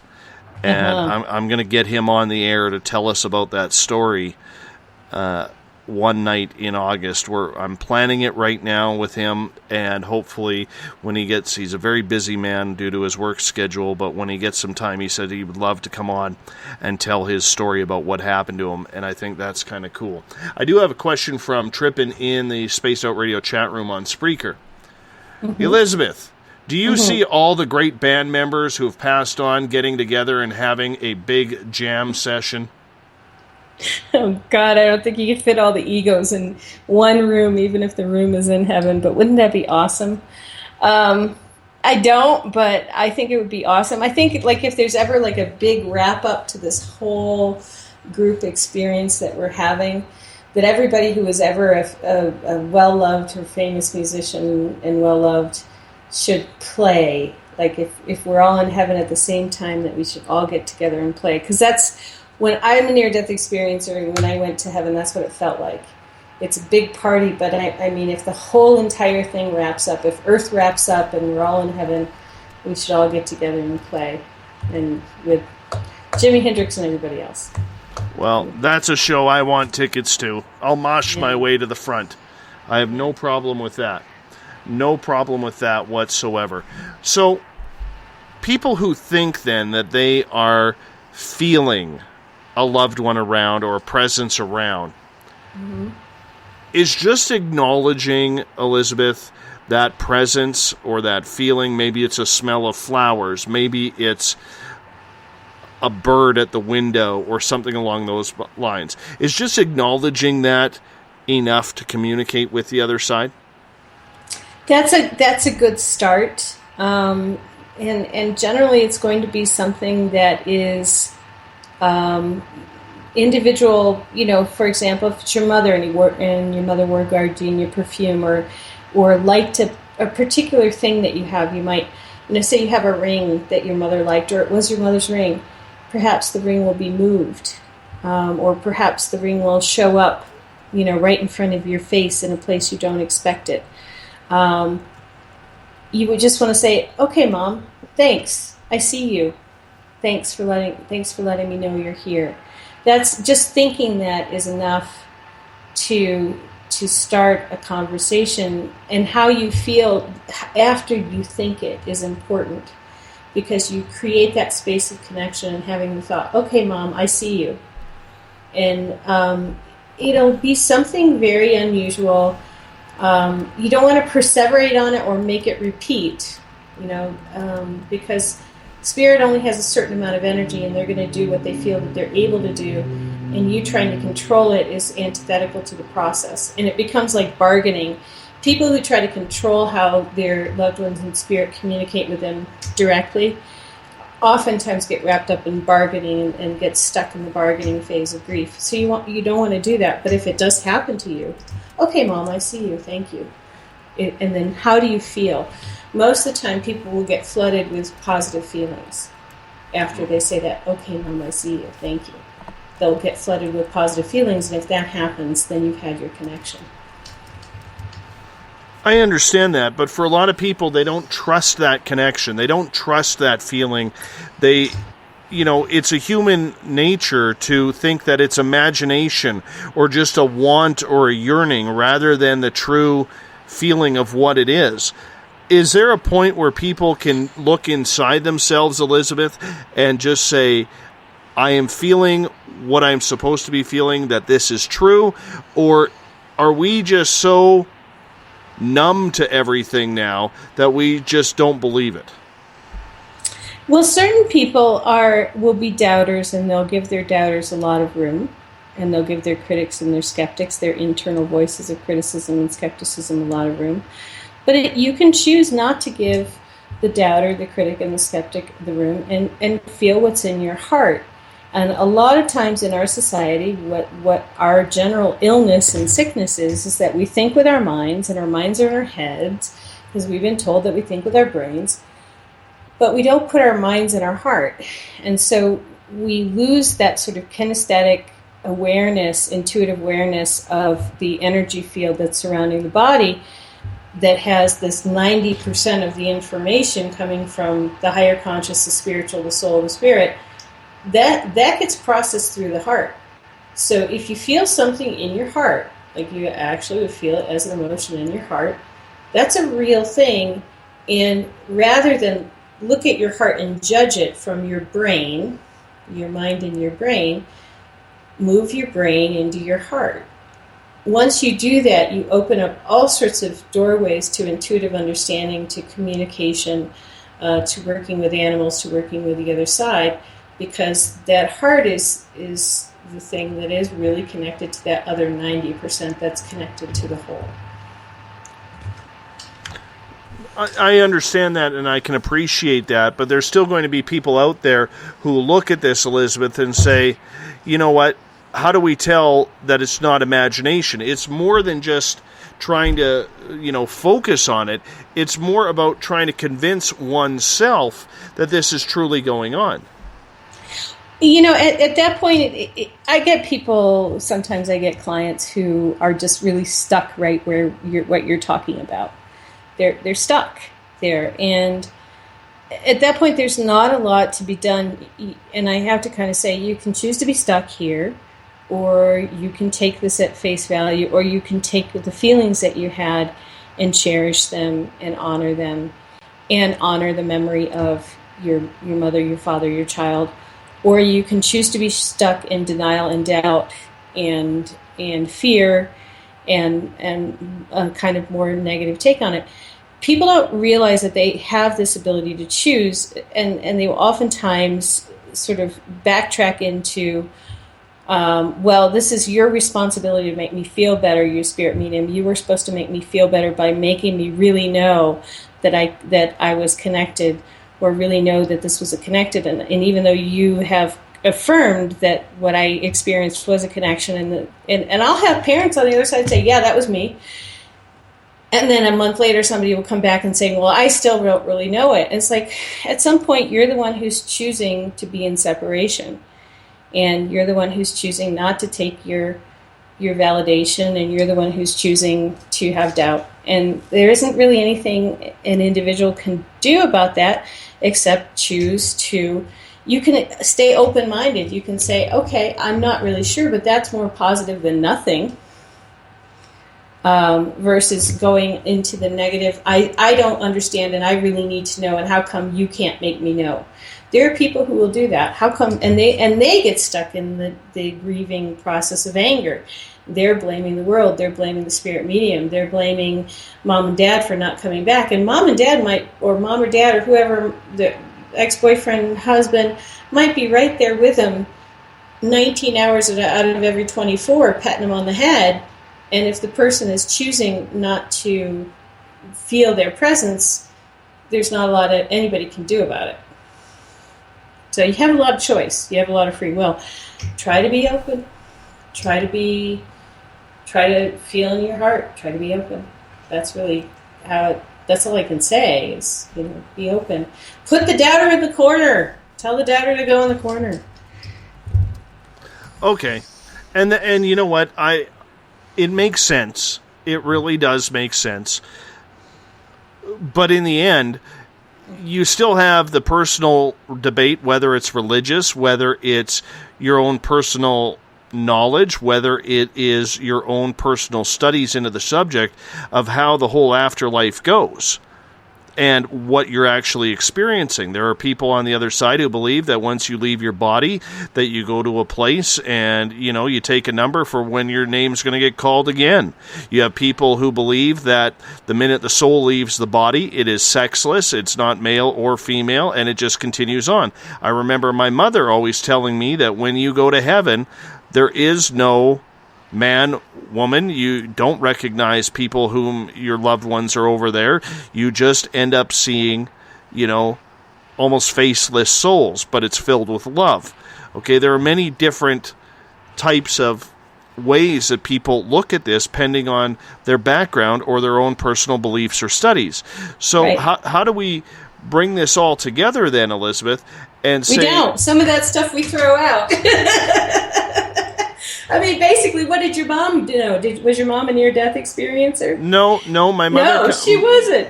So My what mo- did she know? She had a belief system. She didn't have an experience. I understand that, and that's the religious upbringing that she had. And Yeah, believe- good. And Good for religion. It's a bunch of bullshit. Oh, sorry. you know what? I I won't say it's bullshit. Okay. But a lot of religion is about believing in an idea that you have no idea, you have no experience, you have no way of reporting. You haven't observed that idea in action, yet you believe it because somebody told you it was true. Well, I don't want you guys to believe me. I mean, I don't want you to have a near-death experience either. But the fact of the matter is, if you have a repeatable, as a spirit medium over since 97 now, if spirits repeatedly show me things that are within the same vein of information, and they show other spirit mediums the same thing, you actually kind of have a science of at least anecdotal reporting on how things work on the other side. Whereas if you have somebody who has a belief system, it says in the Bible, or my pastor told me this, there's absolutely nothing about that has anything to do with reportable information from multiple sources that corresponds to other reportable information from multiple sources. And spirit mediumship is such an individualistic pursuit to begin with. If you actually look it up on Wikipedia, they had a hard time in the 1800s codifying what spirit mediumship was because all the spirit mediums were so individualistic. But if you have all these individuals coming through with the same information, that's a lot better of an indicator of a data point, a sort of scientific data point. That's a lot more signal to noise than this pastor said it's a bunch of faceless souls, or I believe this part of the Bible that says blah, blah, blah. Because that's something in a book, or that's something that somebody said, and they are not having a daily or weekly contact with people who are on the other side, who are giving information about where they are to their loved ones. So I throw it out. It's not signal. It's noise. It's not signal. Well, no, Some and I things need to be can thrown understand out. that. No. Well, I understand that, and I will tell you this, and there's quite the heated debate going on right now in the Spaced Out Radio chat room about this on Spreaker. Okay, when I had my own personal experience with an extraterrestrial, and we're going to get more into that in the next hour, but when I had my experience, I can tell you this, it opened my eyes to a lot of different things and a lot of different possibilities. And all I'm saying to the people out there, when you're listening to a show like this, whether you agree with Elizabeth or not, whether you believe your opinion is the only one or not, just remember, we have to take everyone's experience at face value because we don't know.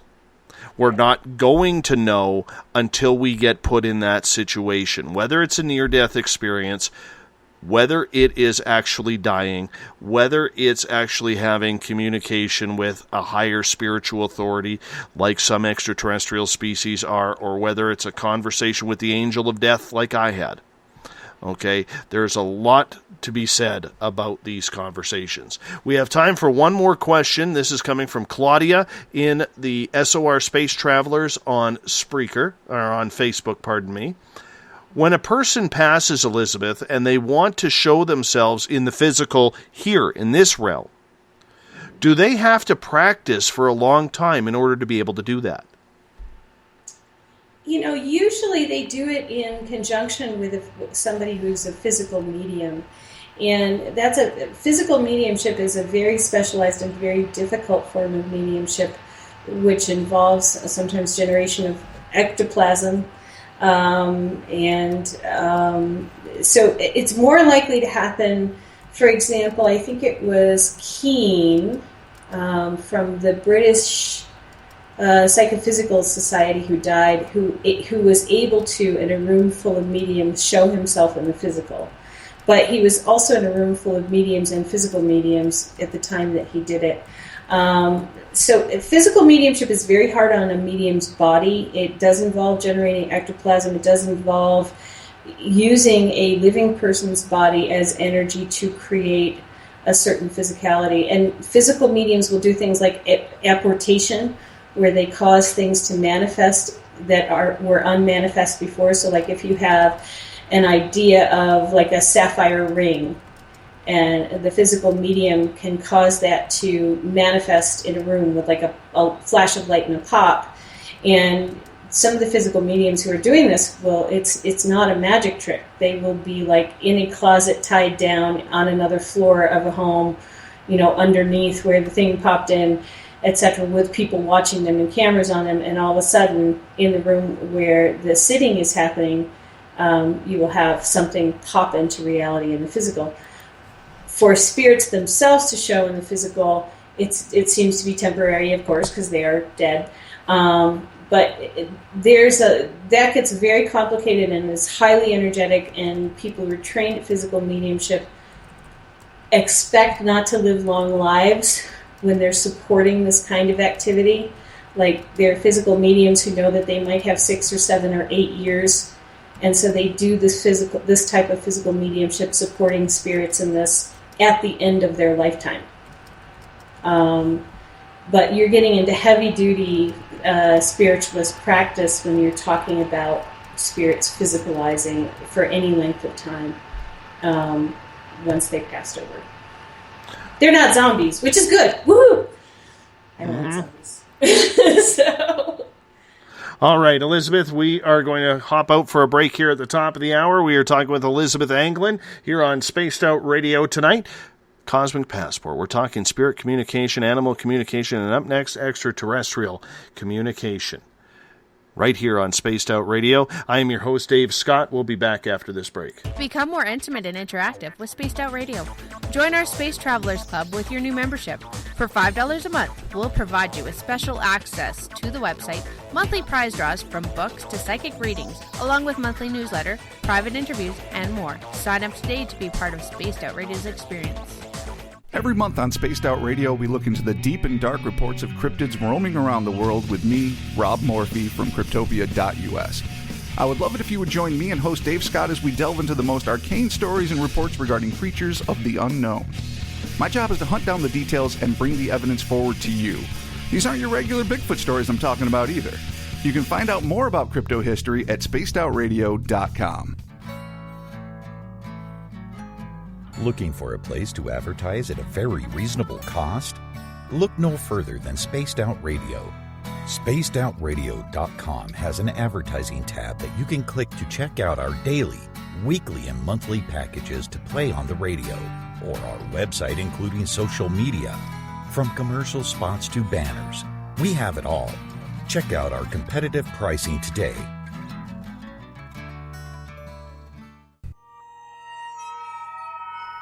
You hear footsteps in the empty room above you. A rocking chair begins rocking by itself. Don't be afraid of the things that go bump in the night. Reach for Spirit Storybox, the iPhone app the Huffington Post UK called the only ghost hunting app you will ever need. Spirit Storybox. The spirits are telling their stories. Are you listening? Strange creatures lurking in the night, the sounds of wood knocking in the forest, odd happenings right out of a fictional world. These are the reports I love. Hi there, this is author Ronald Murphy, and I would love it if you join me and Spaced Out Radio host Dave Scott the second Wednesday of every month on our journey into the unknown land of cryptozoology at spacedoutradio.com. From Mothman to Frogman and everything in between. Hey, They don't call me the crypto guru for nothing. Is the 24-hour world starting to wear you down? Let me from Rivulet Reiki and Ratings lend you a hand.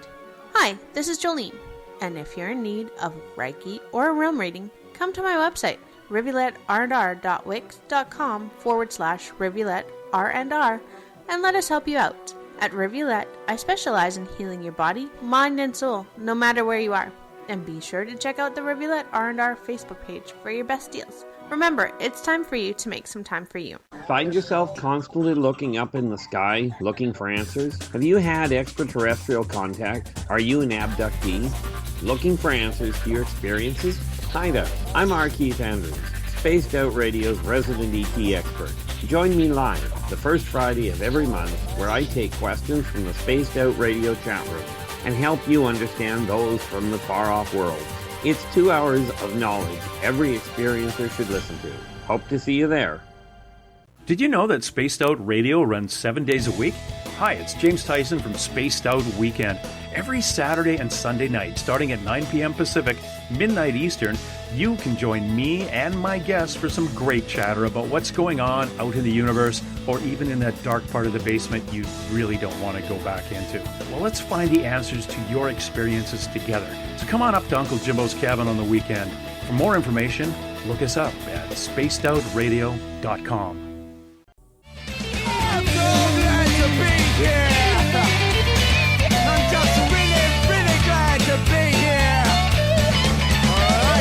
Would you like to connect with us on Spaced Out Radio? Head to spacedoutradio.com to check out the latest shows, guests, and sponsors. And don't forget to sign up for the Space Travelers Club. You'll find all you need at spacedoutradio.com.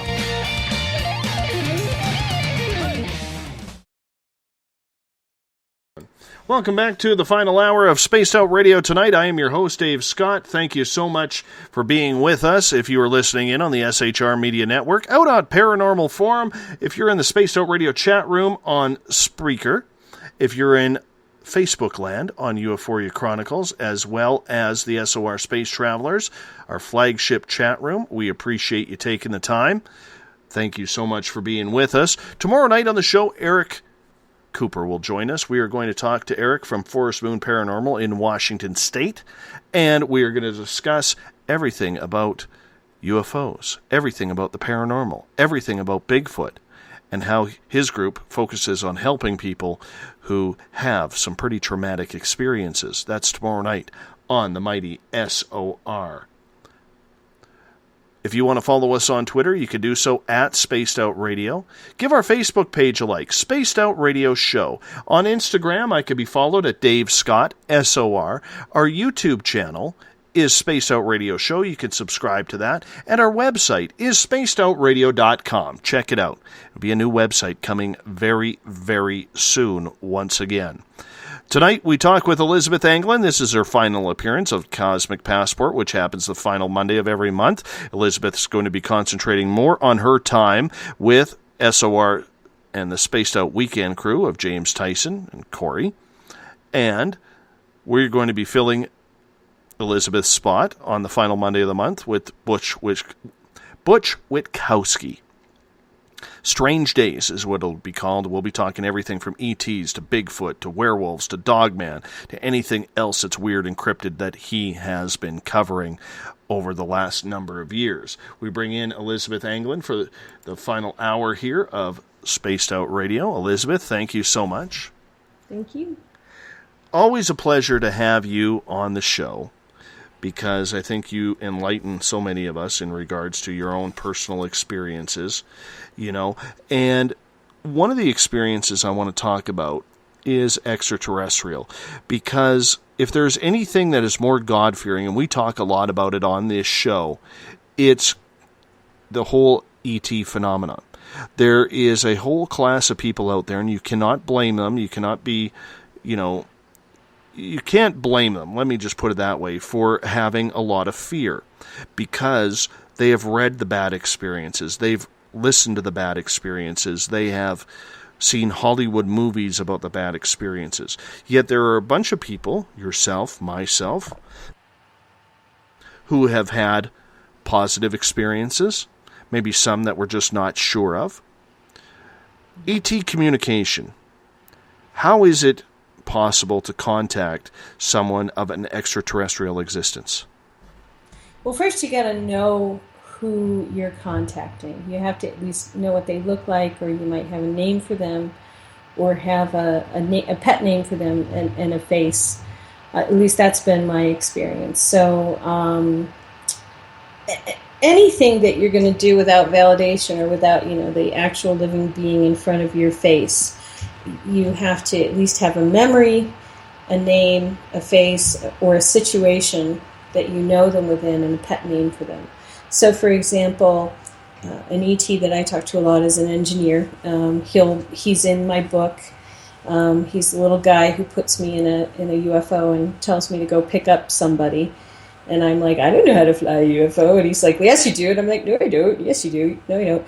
Well, what happened with him, and one of the reasons why I end up spending more time talking to him, is that I knew who he was. I had a memory of him, a conscious memory of him. And he's also very friendly, and he's also kind of a, alien rebel in a sense. And so I had someone to connect with consciously that I had a good connection with, that I could say, I want to talk to this guy from this experience, the guy who was putting me in the spaceship at that time. And when I have that, then I have enough to address him and connect with him. And ETs can connect really quickly. I started out my own, forthcoming connections with this particular engineer, and sometimes now I'll talk to members of his crew if I am remote viewing and I see them working on something and I'm curious. But most of the time I talk to him simply because of the existing relationship. So that's the first thing. You have to know that you're an experiencer. You have to know that there's a certain ET that you want to connect with. And they have to say yes, and then they have to connect with you. And it's good to write down, and this is most experiencers who start to receive information from aliens will write it down. So, you can always keep a pad near you. It doesn't have to be the same pad, so you're not like running across the house when it comes to you that somebody is an ET and is trying to connect with you.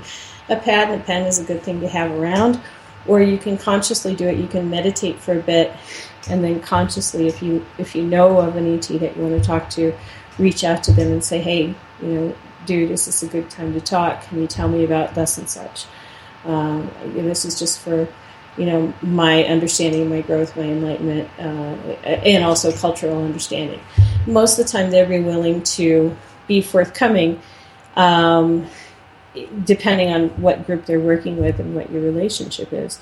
But generally the ones that you don't like, or you don't like your relationship with them, you don't want to connect with them anyway, so you don't really need to worry about that. It's just natural you're not going to want to connect with, like I don't naturally connect with reptilians, even though I've been taken by them, and I don't want to connect with reptilians, so I don't worry about connecting with something bad because I already know what I think is bad, so I just don't connect with it.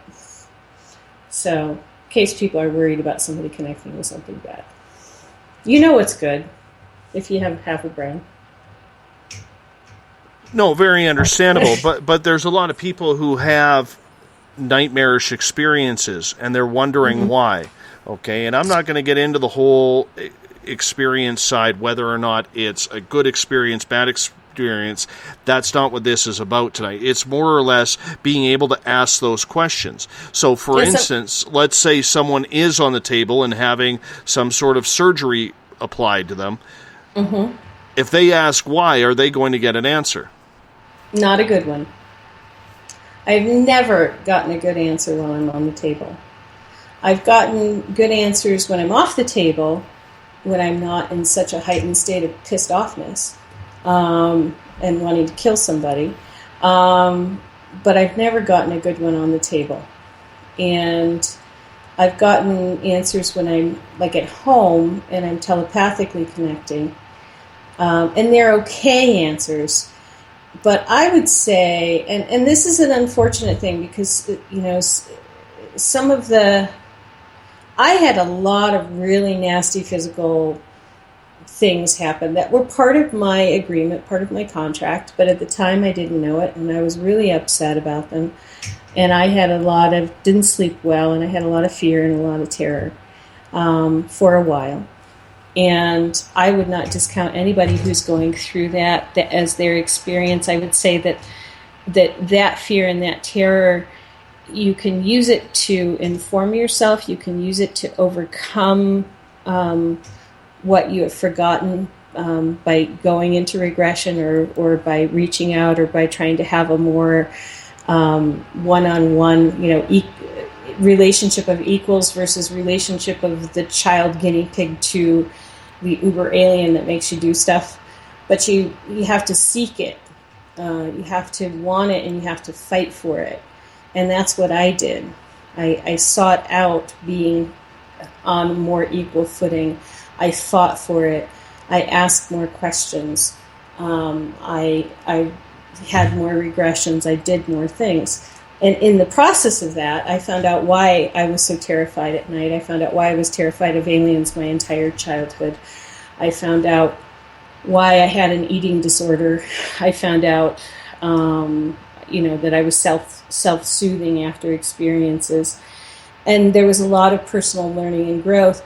And now I am really fearless. I can go out in the middle of the night and tromp around anywhere, and I'm hardly afraid of a snake. So, for those of you who are out there who are in the fear right now, it is a process of moving through it, of fighting to move through it to get to a place of comfort. And when you get to that place of comfort, you know it. And it's when you're in that place of comfort, Dave, you've never really had terrible experiences. And some people just never do. They aren't abducted. They aren't on the table. I did the last one. I am going to say that. I did the last one a couple of weeks ago. Okay. I know I got How'd you do? Apparently, as funny as this may sound, I don't know what they did to me, but I do know this. Apparently, I left a few of them battered and bruised. Yeah, the ego self will beat the crap out of aliens if you can get your hands on them. Yeah. And you know what? I'm someone who doesn't remember my dreams. So when I do remember snippets of a dream, I'm pretty sure it's something that has happened to me. Okay? Yeah. And in this dream, I recall actually having my arms being held back. There was about 5 of them, and I got my arms loose, and I just absolutely went haywire. Now, according to R. Keith Andrews, when I told him that story, and Samantha Mowat, my 2 real alien people that I go to on situations like this, apparently they got what they needed out of me, but I made them think about coming to get me again. And they will be back. They will be back. They always do. But I absolutely did a good job with them, put it that way. Yeah. Well, I had 2 things. I mean, people, we don't like to be restrained.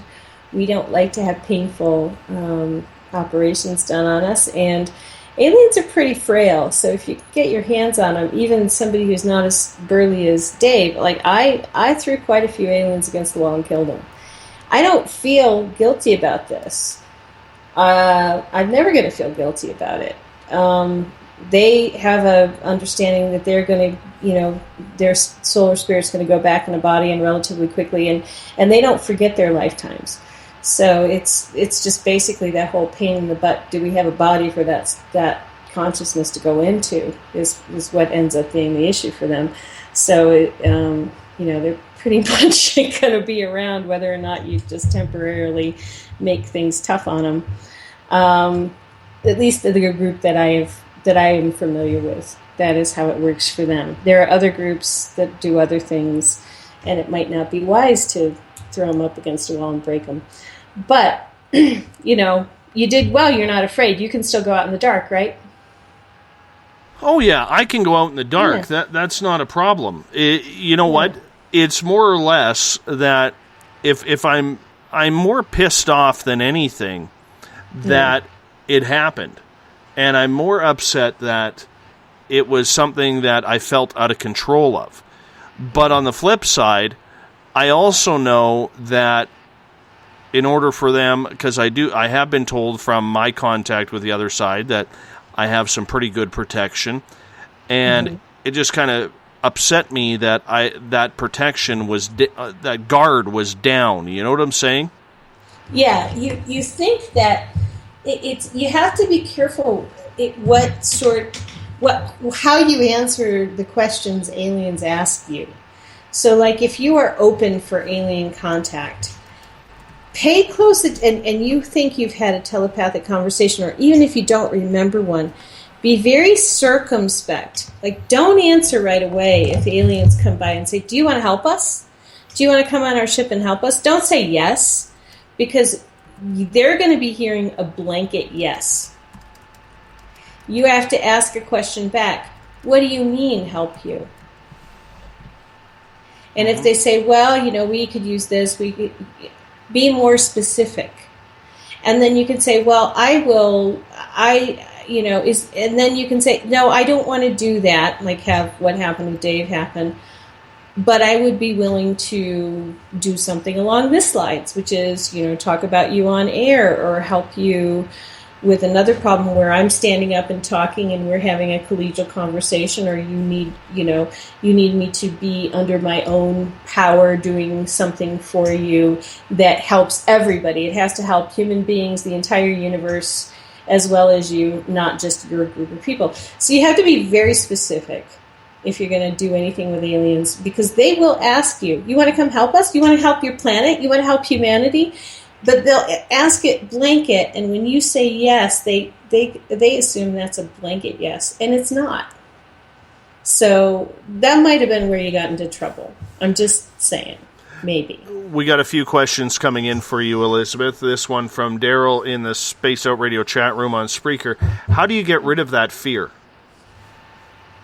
Well, flooding. It's an age-old psychological trick. Just I don't know if you've ever trained horses, Daryl, or but it's known in psychological circumstances as well. Flooding, being pushing yourself to re-experience an event, pushing yourself to be in the situation of an event, but have a better outcome. Or especially regression is very, very helpful, because you realize you survived whatever it was that you went through. When you don't know what happened, you don't know how it turned out. And so you don't know if there's this weird thing in our brains where we don't know if we actually lived through it. But once we know what happened and we know how it turned out, and we know that we woke up in the morning and we went to work and we took care of our kids and we kissed our wife or our husband and, went on about our day, we get this sense that even though it was not very nice, we still lived through it and we coped with it, and we're strong enough that we can handle it. But also re-experiencing it and getting more information about it, really that's partially flooding. That's like giving the body more of that stimulus that it wants to run away from, and saying, you can handle it, here you go, here's that stimulus, you can handle it, you can handle it, you can handle it, see, you handled it. And you do that again and again and again, and after a while, you're just immune. It doesn't matter. You're not going to be afraid of aliens. Even if you had a troop of reptilians show up on your front porch, you'd be like, oh, crap, I'm awake and the reptilians are here. Well, that sucks, but you're not going to be afraid. Because you've already, if you have relationships with reptilians, you've already seen them over and over and over and again in regression or in another situation. Through taking care of your flooding. Lisa has a question in the SOR Space Travelers room in Facebook land. Elizabeth, you signed up for that 15-day free trial last night, didn't you? The FLFE, or however you spell it. Has it made any difference to you immediately? What was interesting today in Starshine Gallery was that the 3 people who came in all needed physical healing. And what was different for me was that I felt it very physically as movement of energy in my physical body, movement of my old arthritis symptoms. I'm still feeling them a little bit, but they're moving out. There's a detox going on. But normally when people come to me for readings, they might just be curious about what their guides have to say. But I had people who were in chemo. I had people who were having severe. I had really severe people who needed that energy came to the shop today for healings and clearings and just to be in the shop. So that was the first thing that was different that I could see in the exterior world, and with myself, I feel in my body that there's physical healing going on. Mm-hmm. And I'm kind of sleepy, and I'm thirsty, but that's it. What about you? What happened with you? Did anybody else do it? You know what? I actually did not tune in last night. Usually I do, but I ended up getting my work done that I needed to for this week on the show, and then I actually went and reintroduced myself to Mrs. Spaced Out Radio, saying, "Hey, you remember me?" And she's like, "Who are you?" You know what I'm saying? Yeah. Mm-hmm. You know?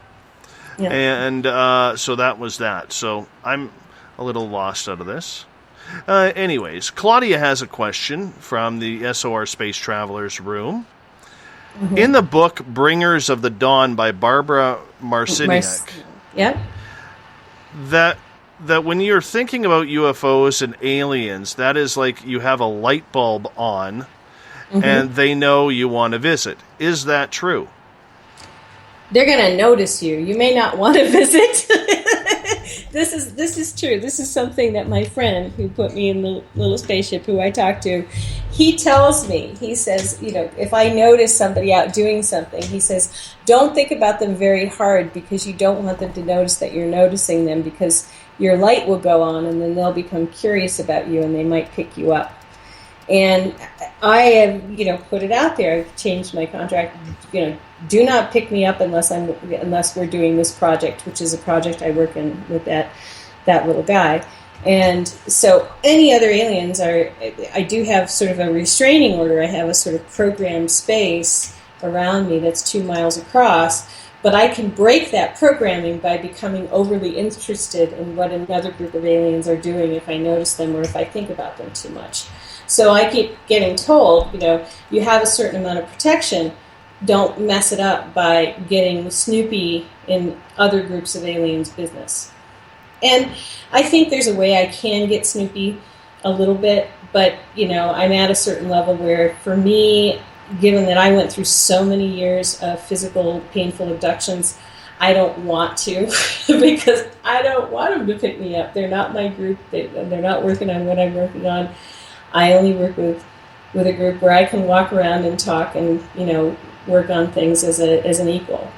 And I don't find that when they're throwing me on a table and taking things from my body.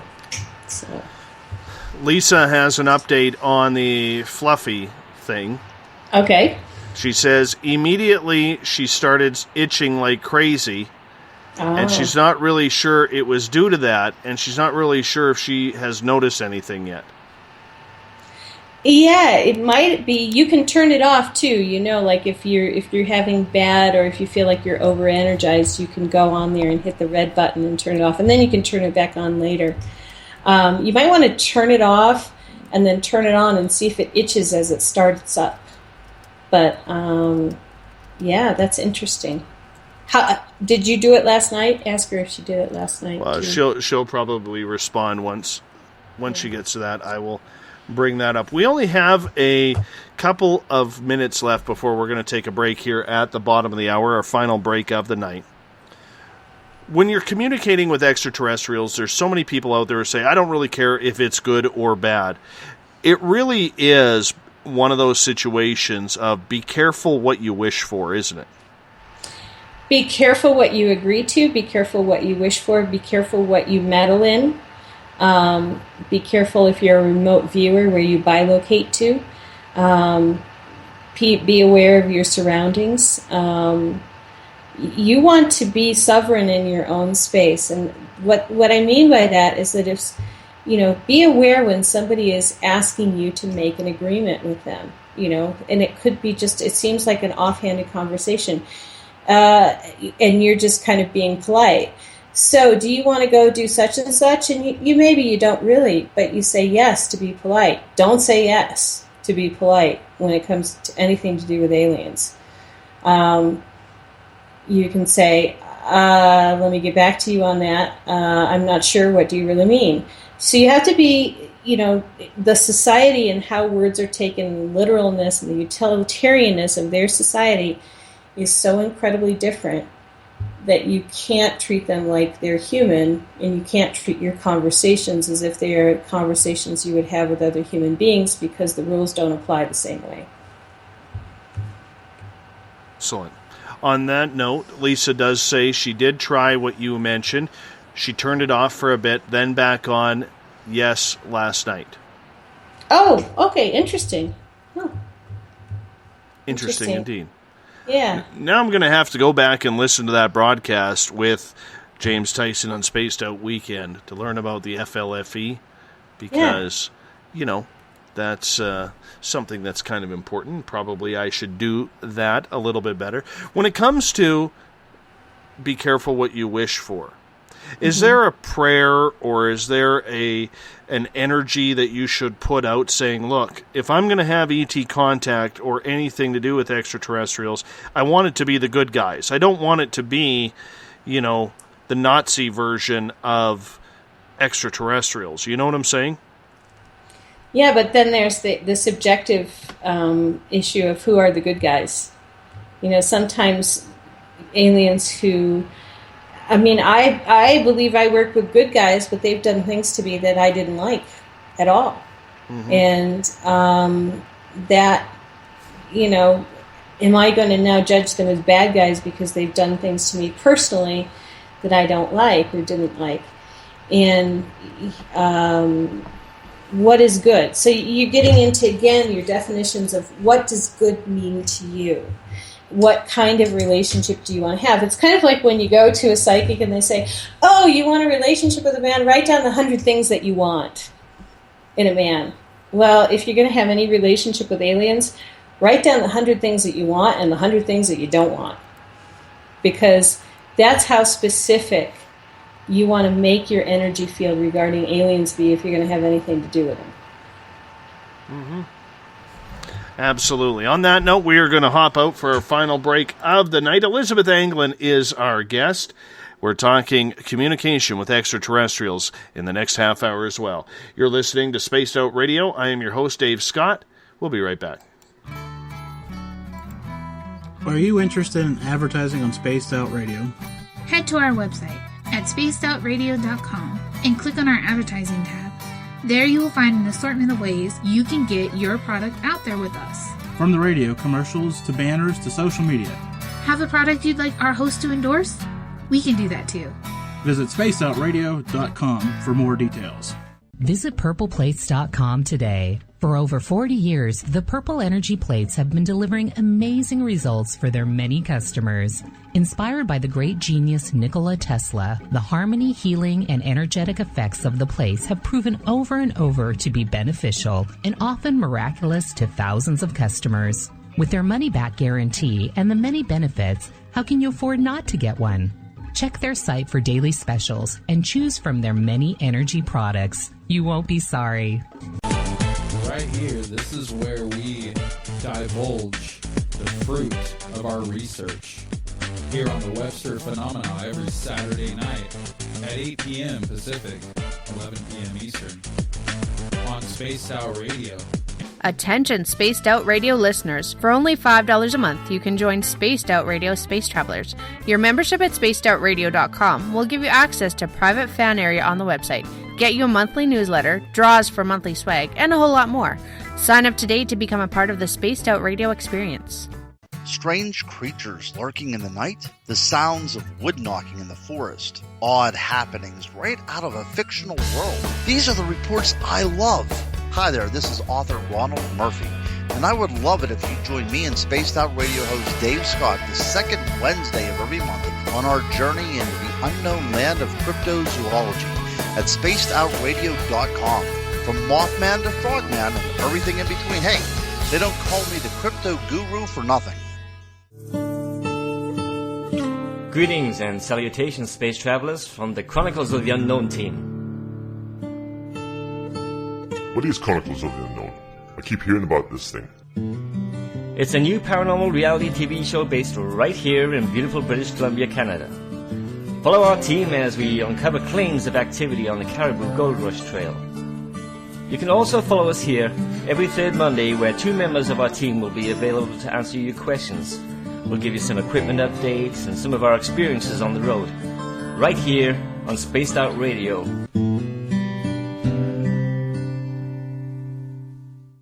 The last Monday of the month on Spaced Out Radio is a night of psychic vision, mediumship, UFO and ET contact, Bigfoot stories, animal communication, and so much more with me, Elizabeth Anglin. I'd love it if you would join host Dave Scott and I on the myriad of topics we delve into. Every month, we share new views that may help you understand your own experiences. So tune on in at spacedoutradio.com and stamp your cosmic passport. Did you know that Spaced Out Radio runs 7 days a week? Hi, it's James Tyson from Spaced Out Weekend. Every Saturday and Sunday night, starting at 9 p.m. Pacific, midnight Eastern, you can join me and my guests for some great chatter about what's going on out in the universe, or even in that dark part of the basement you really don't want to go back into. Well, let's find the answers to your experiences together. So come on up to Uncle Jimbo's cabin on the weekend. For more information, look us up at spacedoutradio.com.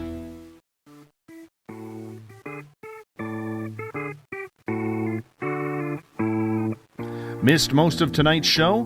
Don't worry, you didn't miss a thing. You can head to our website, spacedoutradio.com, and download our archives for free.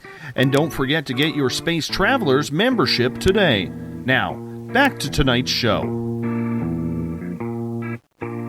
Welcome back for the final half hour of Spaced Out Radio tonight. I am your host, Dave Scott. Thank you so much for being with us, and if you're tuning in on the SHR Media Network, appreciate your time. Paranormal Forum online, the Spaced Out Radio chat room on Spreaker and on Facebook at Euphoria Chronicles, and our flagship chat room, the SOR Space Travelers. Appreciate you joining us on this Monday night as we kick off another week.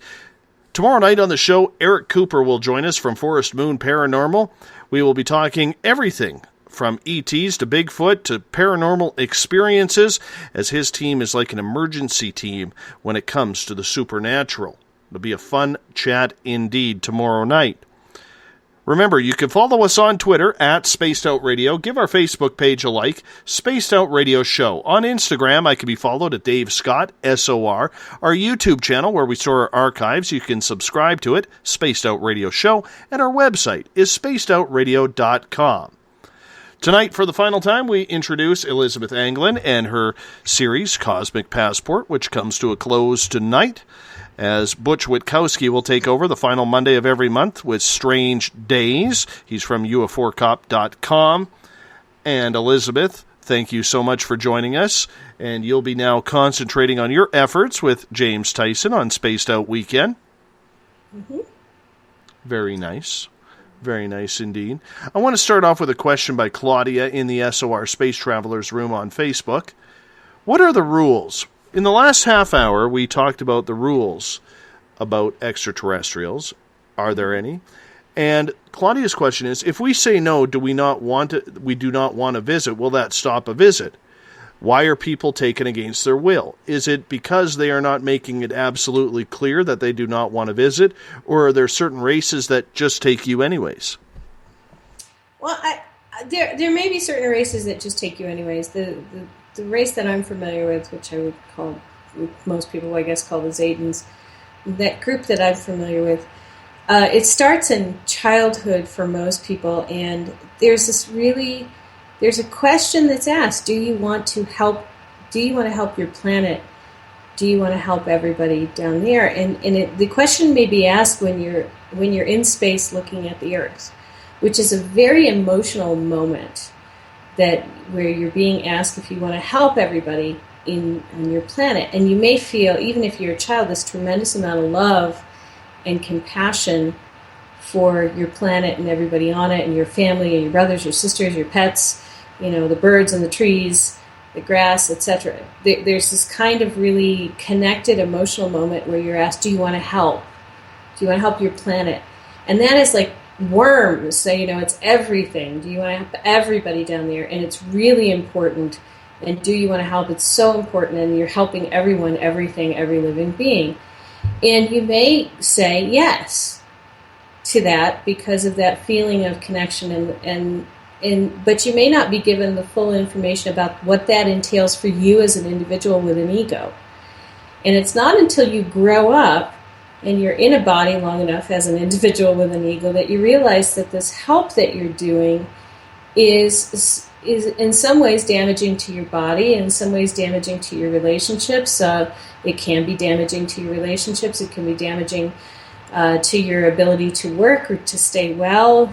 You might have energetic issues where you develop things like chronic fatigue or rheumatic arthritis or other things that make it hard for you to earn a living because you, from a young age, decided that you wanted to help everyone down there, and you're working on this project with aliens and you're going to be helpful.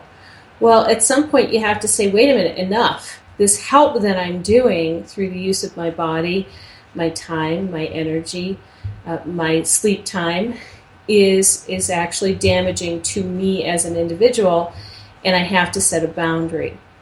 And you don't set a boundary with the three little guys who show up or with the doctor who has you on the table. By the time you get to that point, it's too late. What you have to do is set your boundary with your like, I am a born again Christian. When I used to pray and have my talks with Jesus about this, he would just be like, keep going. He was like, keep learning about this experience, keep learning, keep learning, keep learning. But when I came to setting my boundary, it was really Mother Mary and Archangel Michael, the queen of the angels and the Archangel Michael, who for me were the go-betweens to say, Elizabeth is setting a boundary. These are her conditions if you want to work with her. And it's sort of also changing my, it was very clear and very specific. You do not get to take me and use my body for your purposes anymore in a way that hurts my body. I will do things consciously that I am interested in, that I think will help both people and aliens and help the whole, but I will not do so as, the body on the table who gets kind of messed up all the time. So, I don't know how it works for somebody like Dave, who sort of kind of steps into it and says, oh, wait, maybe I better back up. But I think just stepping back and saying, no, this is how and where and why I am willing to be helpful. I recognize now that I'm an individual. I need to take care of myself. I need to take care of my physical body. I need to take care of my ability to earn a living. I need to take care of my relationships. It's kind of growing up at that point when you step back and say, I'm going to redo this helpfulness contract that you think I have with you, and it's going to now be an adult one. And that's basically kind of the spiritual rules combined with the alien rules. They will accept that if it comes from a place where you're also talking from your higher soul, your spirit, your higher consciousness, and you truly have the serenity, like, no, I have free will. You don't get to do this. But here's what I will do. Once but when the 3 guys or the 5 guys or the 6 guys show up and they're pulling you out of your room, they're not the guys to talk to. You really want to get with higher self, soul, spirit, and have that conversation at a high level, and that conversation filters down to all the rest.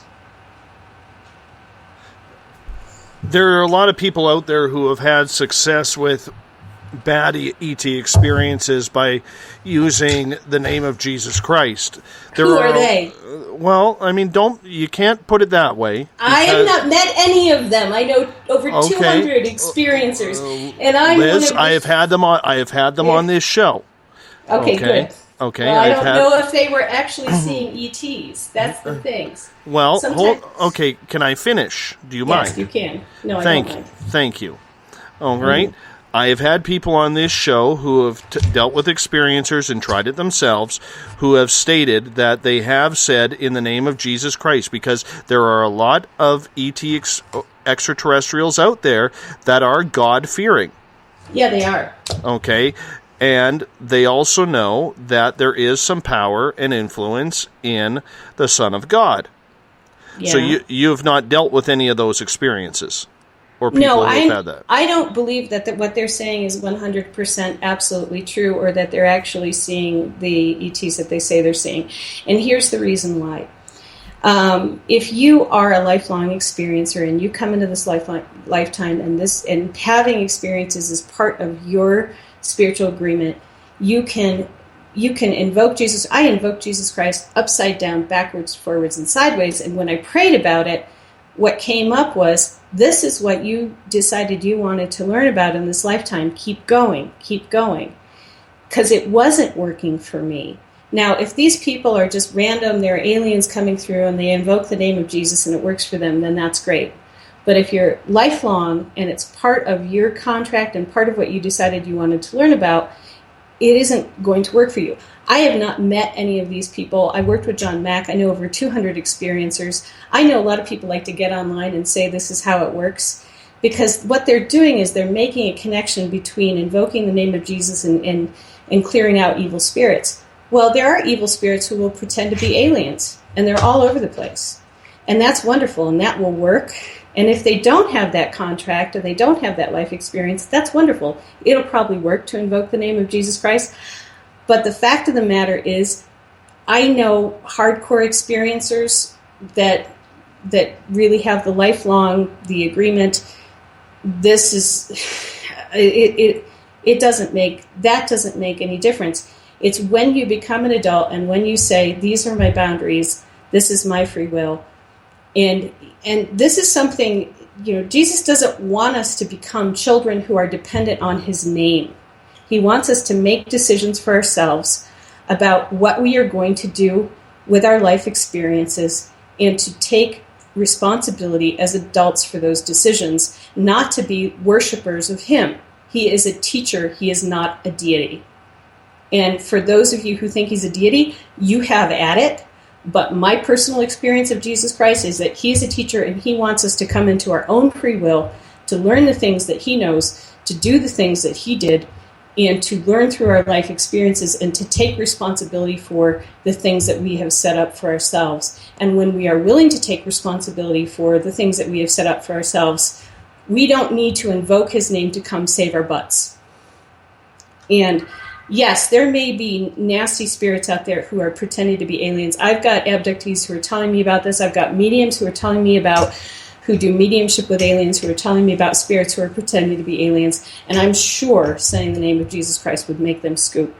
But I don't know any experiencers who have actual physical experiencers who invoke the name of Jesus Christ who cause aliens to scoop. At least not lifelong ones. And that's what I'll say about that, because I've been around for 25 years in this business. And for the rest of you, I don't know how long you've been around or how many times you've seen aliens or if it's been happening to you since you were in the womb. But I don't know in over 200 people and more where this actually works. But I see you online and I see the comments that you make, and that's fine for you. You're probably not seeing the same thing that I'm seeing or having the same experience as I'm having. Well, I mean, there is to each their own, and you know what? There are experiencers out there who are going to be, having that experience. You're going to have yours. My experiences are different than everyone else's as well. And, it's one of those things where any time religion comes up, it's going to light a fire under a lot of people, and that's exactly what happened, and that's why I asked it. You're proselytizing. They're proselytizing. I witness for Jesus in the way I witness for Jesus, but I don't witness by making up stories about alien abductions. And I've been in support group and big support groups for a very long time. And I would think in over 25 years that I would have met somebody, especially another born-again Christian, who could tell me that about their experiences in a way that I believe, and that they had called on the name of Jesus and it worked. Most of the time, these people are telling me, guess what? I called on the name of Jesus, not a frickin' thing happened. But when I pray about it, I get told to keep going. So you be online and you say what you want, and you get in the air and you say what you want. I have my doubts, and I think you're proselytizing, and that's my opinion about that. Mm-hmm. What about Christ energy? Oh, it's lovely. I mean, they do listen to Christ. That's not the issue. The issue is you taking responsibility for yourself and growing up to the point where you realize that you made an agreement. They saw it in a certain way. But like I said, when they accidentally killed me, I said this on another show, my near-death experience came about because the aliens accidentally killed me. And I'm standing in heaven with Christ, and I'm looking down at the aliens fixing me, and they're looking up at Christ, and they're saying, we got to fix her. And Christ is saying, you got to fix her because she's not supposed to be dead right now.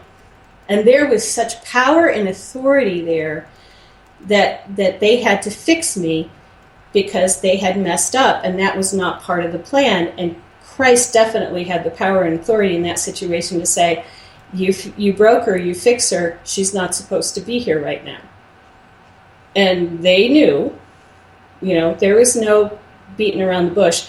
I've also had conversations with Christ about whole planets that are Christian, other than our planet. Now, this is not proselytizing. These are conversations I've had. But it's Christ consciousness and Christ energy in Christianity as a universalizing factor. Love, don't be xenophobic. Love who you think your enemy is. Turn the other cheek.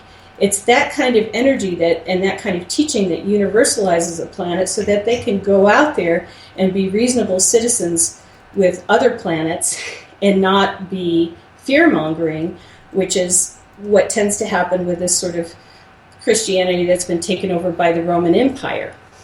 There's a lot of Christ stuff going on with aliens, but it's not necessarily banish the aliens out of your room, at least not in my experience over 25 years and being in support and being a support for other abductees. But Christ is definitely an authority and a big-time spiritual authority, and Christ has converted other planets to make them universal citizens versus, you're stuck on your planet until you learn how to behave, basically. Very understandable indeed. But the religious aspect is always going to bring, whether it's fear, whether it is emotion, whether it is personal knowledge, out of everybody, because everybody interprets the Bible different. Everybody interprets the Quran different. Everybody interprets any book like that different. So I can understand where people are going a little bit haywire right now. And that's, and that's their opinion. They're allowed to do that. Just like you're allowed. Yeah, but this is a show about experience. This is not a show about how much you know the Bible and what the Bible says. No, I understand that. I understand that, Elizabeth. I understand that. But what I am saying to you is, anytime religion is brought up, never mind the alien experience. Let's take that right out. All you have to do is look at the Donald Trump campaign. That'll tell you right there. Okay? Anytime it's brought up, it's going to fire people up. We got a question from Claudia in the SOR Space Travelers room. How do you know the good aliens from the bad when they want to communicate? Is there a way to know ahead of time what to look for? I've had long conversations with Paul Ham, who's a medium who does mainly alien communication. He, as far as he knows, he's not an abductee. He has been able in Australia to call in ships. He does have mediumship circles with aliens, especially the Zetans. But he also has started to do some work with abductees in order to communicate with their aliens. And what he's been finding lately is that a lot of the aliens, the supposed aliens that people think they are having alien abductee issues with, not the Zetans that I'm talking about, not the Zetans that he normally works with, but as they're working in the circle, they'll find that some of the negative beings are cloaking themselves in alien forms. But when you start to really grill these beings, you'll find out that they're a negative thought form, they're quote unquote of the demonic form, or they're something completely different, but they're or a separate soul or something. There are all these different cast of characters in the astral plane. They're not actually the aliens who abduct people, but yet they're causing a lot of harm, or they're causing issues for people, and people are thinking that those issues have to do with alien abduction, and they don't. They have to do with astral beings that are cloaking themselves as aliens, and therefore being even more confusing to the people who have this connection with them. So how do you know is a good question. We've been having conversations about what they've been doing in their mediumship circles to find out when we are actually working with people, how do we know that they are actually abductees and not somebody who's having a sort of astral being pull a funny on them or pull a trickster on them. And we're, it comes through asking a lot of questions, and you start not getting answers that fit with the actual alien abduction anymore. You start getting funny answers, and if you push them, you start get them revealing a little bit more and a little bit more and a little bit more. Okay, well, actually, I'm not an alien. I'm something completely different. So it's a really good question, and I guess my answer is we don't have all the answers to this yet. But if you're talking to people, like if a child has been missing, there's more than one person in a family, if the person has had missing time, if the person is having marks on their body, if the person is seeing UFOs and then having marks on their body, or they're having a dream about being taken and they have marks on their bodies, those kinds of things. Usually you'll see UFOs, you'll have missing time, you'll have something with your physical body happen. You can be pretty sure. But the things that are more like there's something in my house doing something, that may actually be a spirit or an astral entity or a negative thought form or something that wants attention and has individualized, that's not actually an alien, but it's wrapping itself up in alien clothing. So we're still working on that one, how to sort those things out. And those would be the ones that if you invoke the name of Jesus Christ, they would scoop.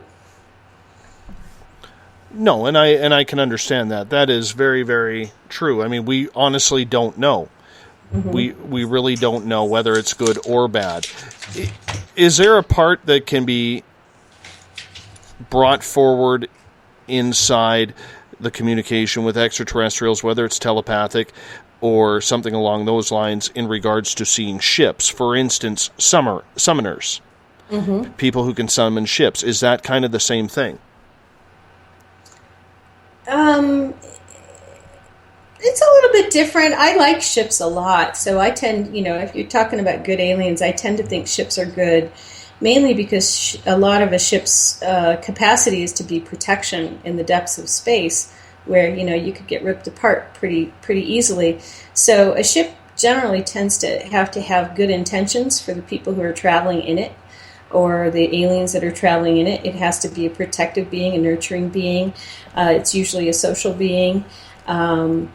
So I'm not so incredibly worried about anybody summoning a bad ship. The work that I do now is mainly with ships, and I'm incredibly fond of ships for all of the reasons I just stated, that they are protective, nurturing, careful, social, all sorts of good things. And that's really, I don't know, and nobody's ever reported that ships are something else trying to appear to be ships. Ships, by and large, are ships when we see them. I look at someone like Robert Bingham in California. I know I had the ability at one point. Corey, the booking coordinator for this show, has that ability to summon. Mm-hmm. If you have the ability to summon ships and you go outside and say, hey, I want to see a UFO today, because that's how easy it can get once you've kind of broke down that veil, if I can use that term. Do we know if it's good or bad that is flying over, signaling us with their lights or putting on a show saying, hey, we're here, how you doing, you called us? Yeah, you kind of have to go on the social aspect. Hey, you're a human being, but I'm going to give you enough respect and enough interest and enough positive reinforcement that I am going to show up and flash my lights. You'll notice the ship usually doesn't come down, take anywhere, do anything to your body, make you do something that feels like it's against your will. They're just affirming that, yes, ships exist, here I am. They're showing themselves. They're giving you a gift of validation, and they're being social. And, what do we call a good person? Somebody who's validating, social, gives gifts, is generous. I don't think there's a problem there with ships in that way. I don't think you can really say that there's going to be a bad ship that's going to show up and do that thing. I understand that, and that sounds kind of cool, because sometimes the light shows you get in the sky are pretty cool. Yeah. You just got to be prepared for what you see. Yeah. You know? Well, and I didn't say this on your birthday, but like I had a ship on my property in Colorado, and then all of a sudden I had 5 more because, some of the pilots defected with their ships from a mothership that got basically spiritually sick. And so they all just sort of left the mothership and went somewhere where they could hide, and they thought my 2-mile radius bubble was a good hiding spot, and especially since there was another ship sitting there. And they all turned their lights on at the same time, and that freaked me out. But it was my roommate asking my ship to turn her lights on, and she did, and then all the rest of them did. And then we started a dialogue with the pilots and came to find out that they needed clearing, they needed healing. They had been, they're so telepathic that they can get spiritually sick when they don't take care of their own, or when the higher-ups in the hierarchy don't take care of clearing them out and keeping, those nasty entities that have been pretending to be aliens or whoever it was from their space. So they can suffer from some of the same spiritual illnesses that we do.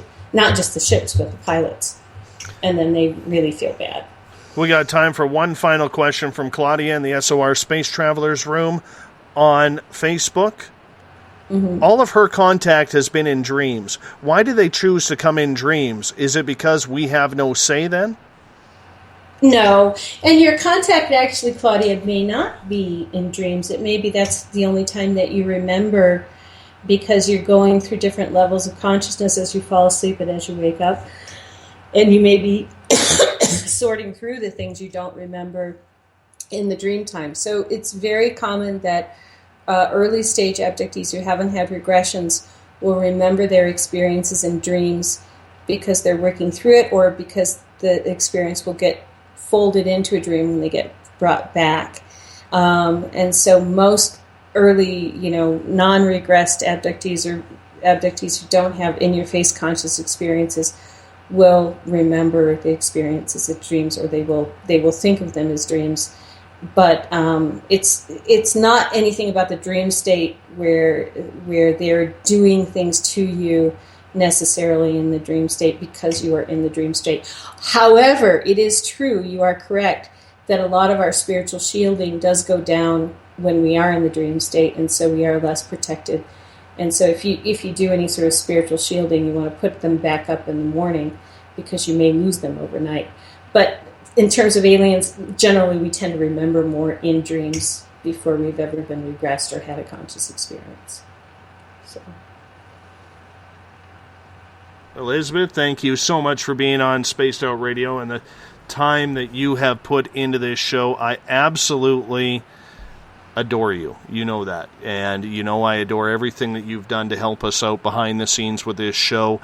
And it is an absolute pleasure to have you on. And I know you're going to continue kicking some butt with Spaced Out Weekend with James Tyson. And it's always a pleasure to have you on. I'm kind of sad that this Cosmic Passport monthly visitation is going to end, but there's a lot bigger and better things awaiting for all of us. That's right. Absolutely. Yeah, you're going to have fun with Butch. Oh, yes, absolutely. And on that note, I'm going to say goodnight to you, my dear. Thank you for being on Spaced Out Radio, and we'll chat very soon. Okay, we'll see you later. Night-night. Take care. Elizabeth Anglin on Spaced Out Radio, or website, elizabethanglin.com, if you want to check it out. Very talented person, very knowledgeable. And unfortunately, that was our last Cosmic Passport with Elizabeth on the final Monday of every month. And, of course, that will be changing. Butch Witkowski from UF4 Cop is going to be joining us as we get more into the weird, strange days that people have on a daily basis. Much love to all of you for joining in on Spaced Out Radio tonight. Always appreciative that you are there and being with us if you're on the SHR Media Network, Paranormal Forum, the Spaced Out Radio chat room on Spreaker, and of course on Facebook at Euphoria Chronicles and the SOR Space Travelers.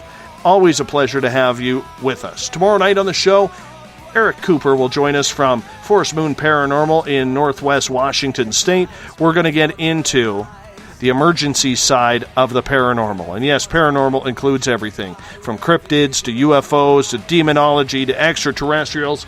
That's tomorrow night on the show. We're going to get into it tomorrow night. Remember, you can follow us on Twitter at Spaced Out Radio. Give our Facebook page a like, Spaced Out Radio Show.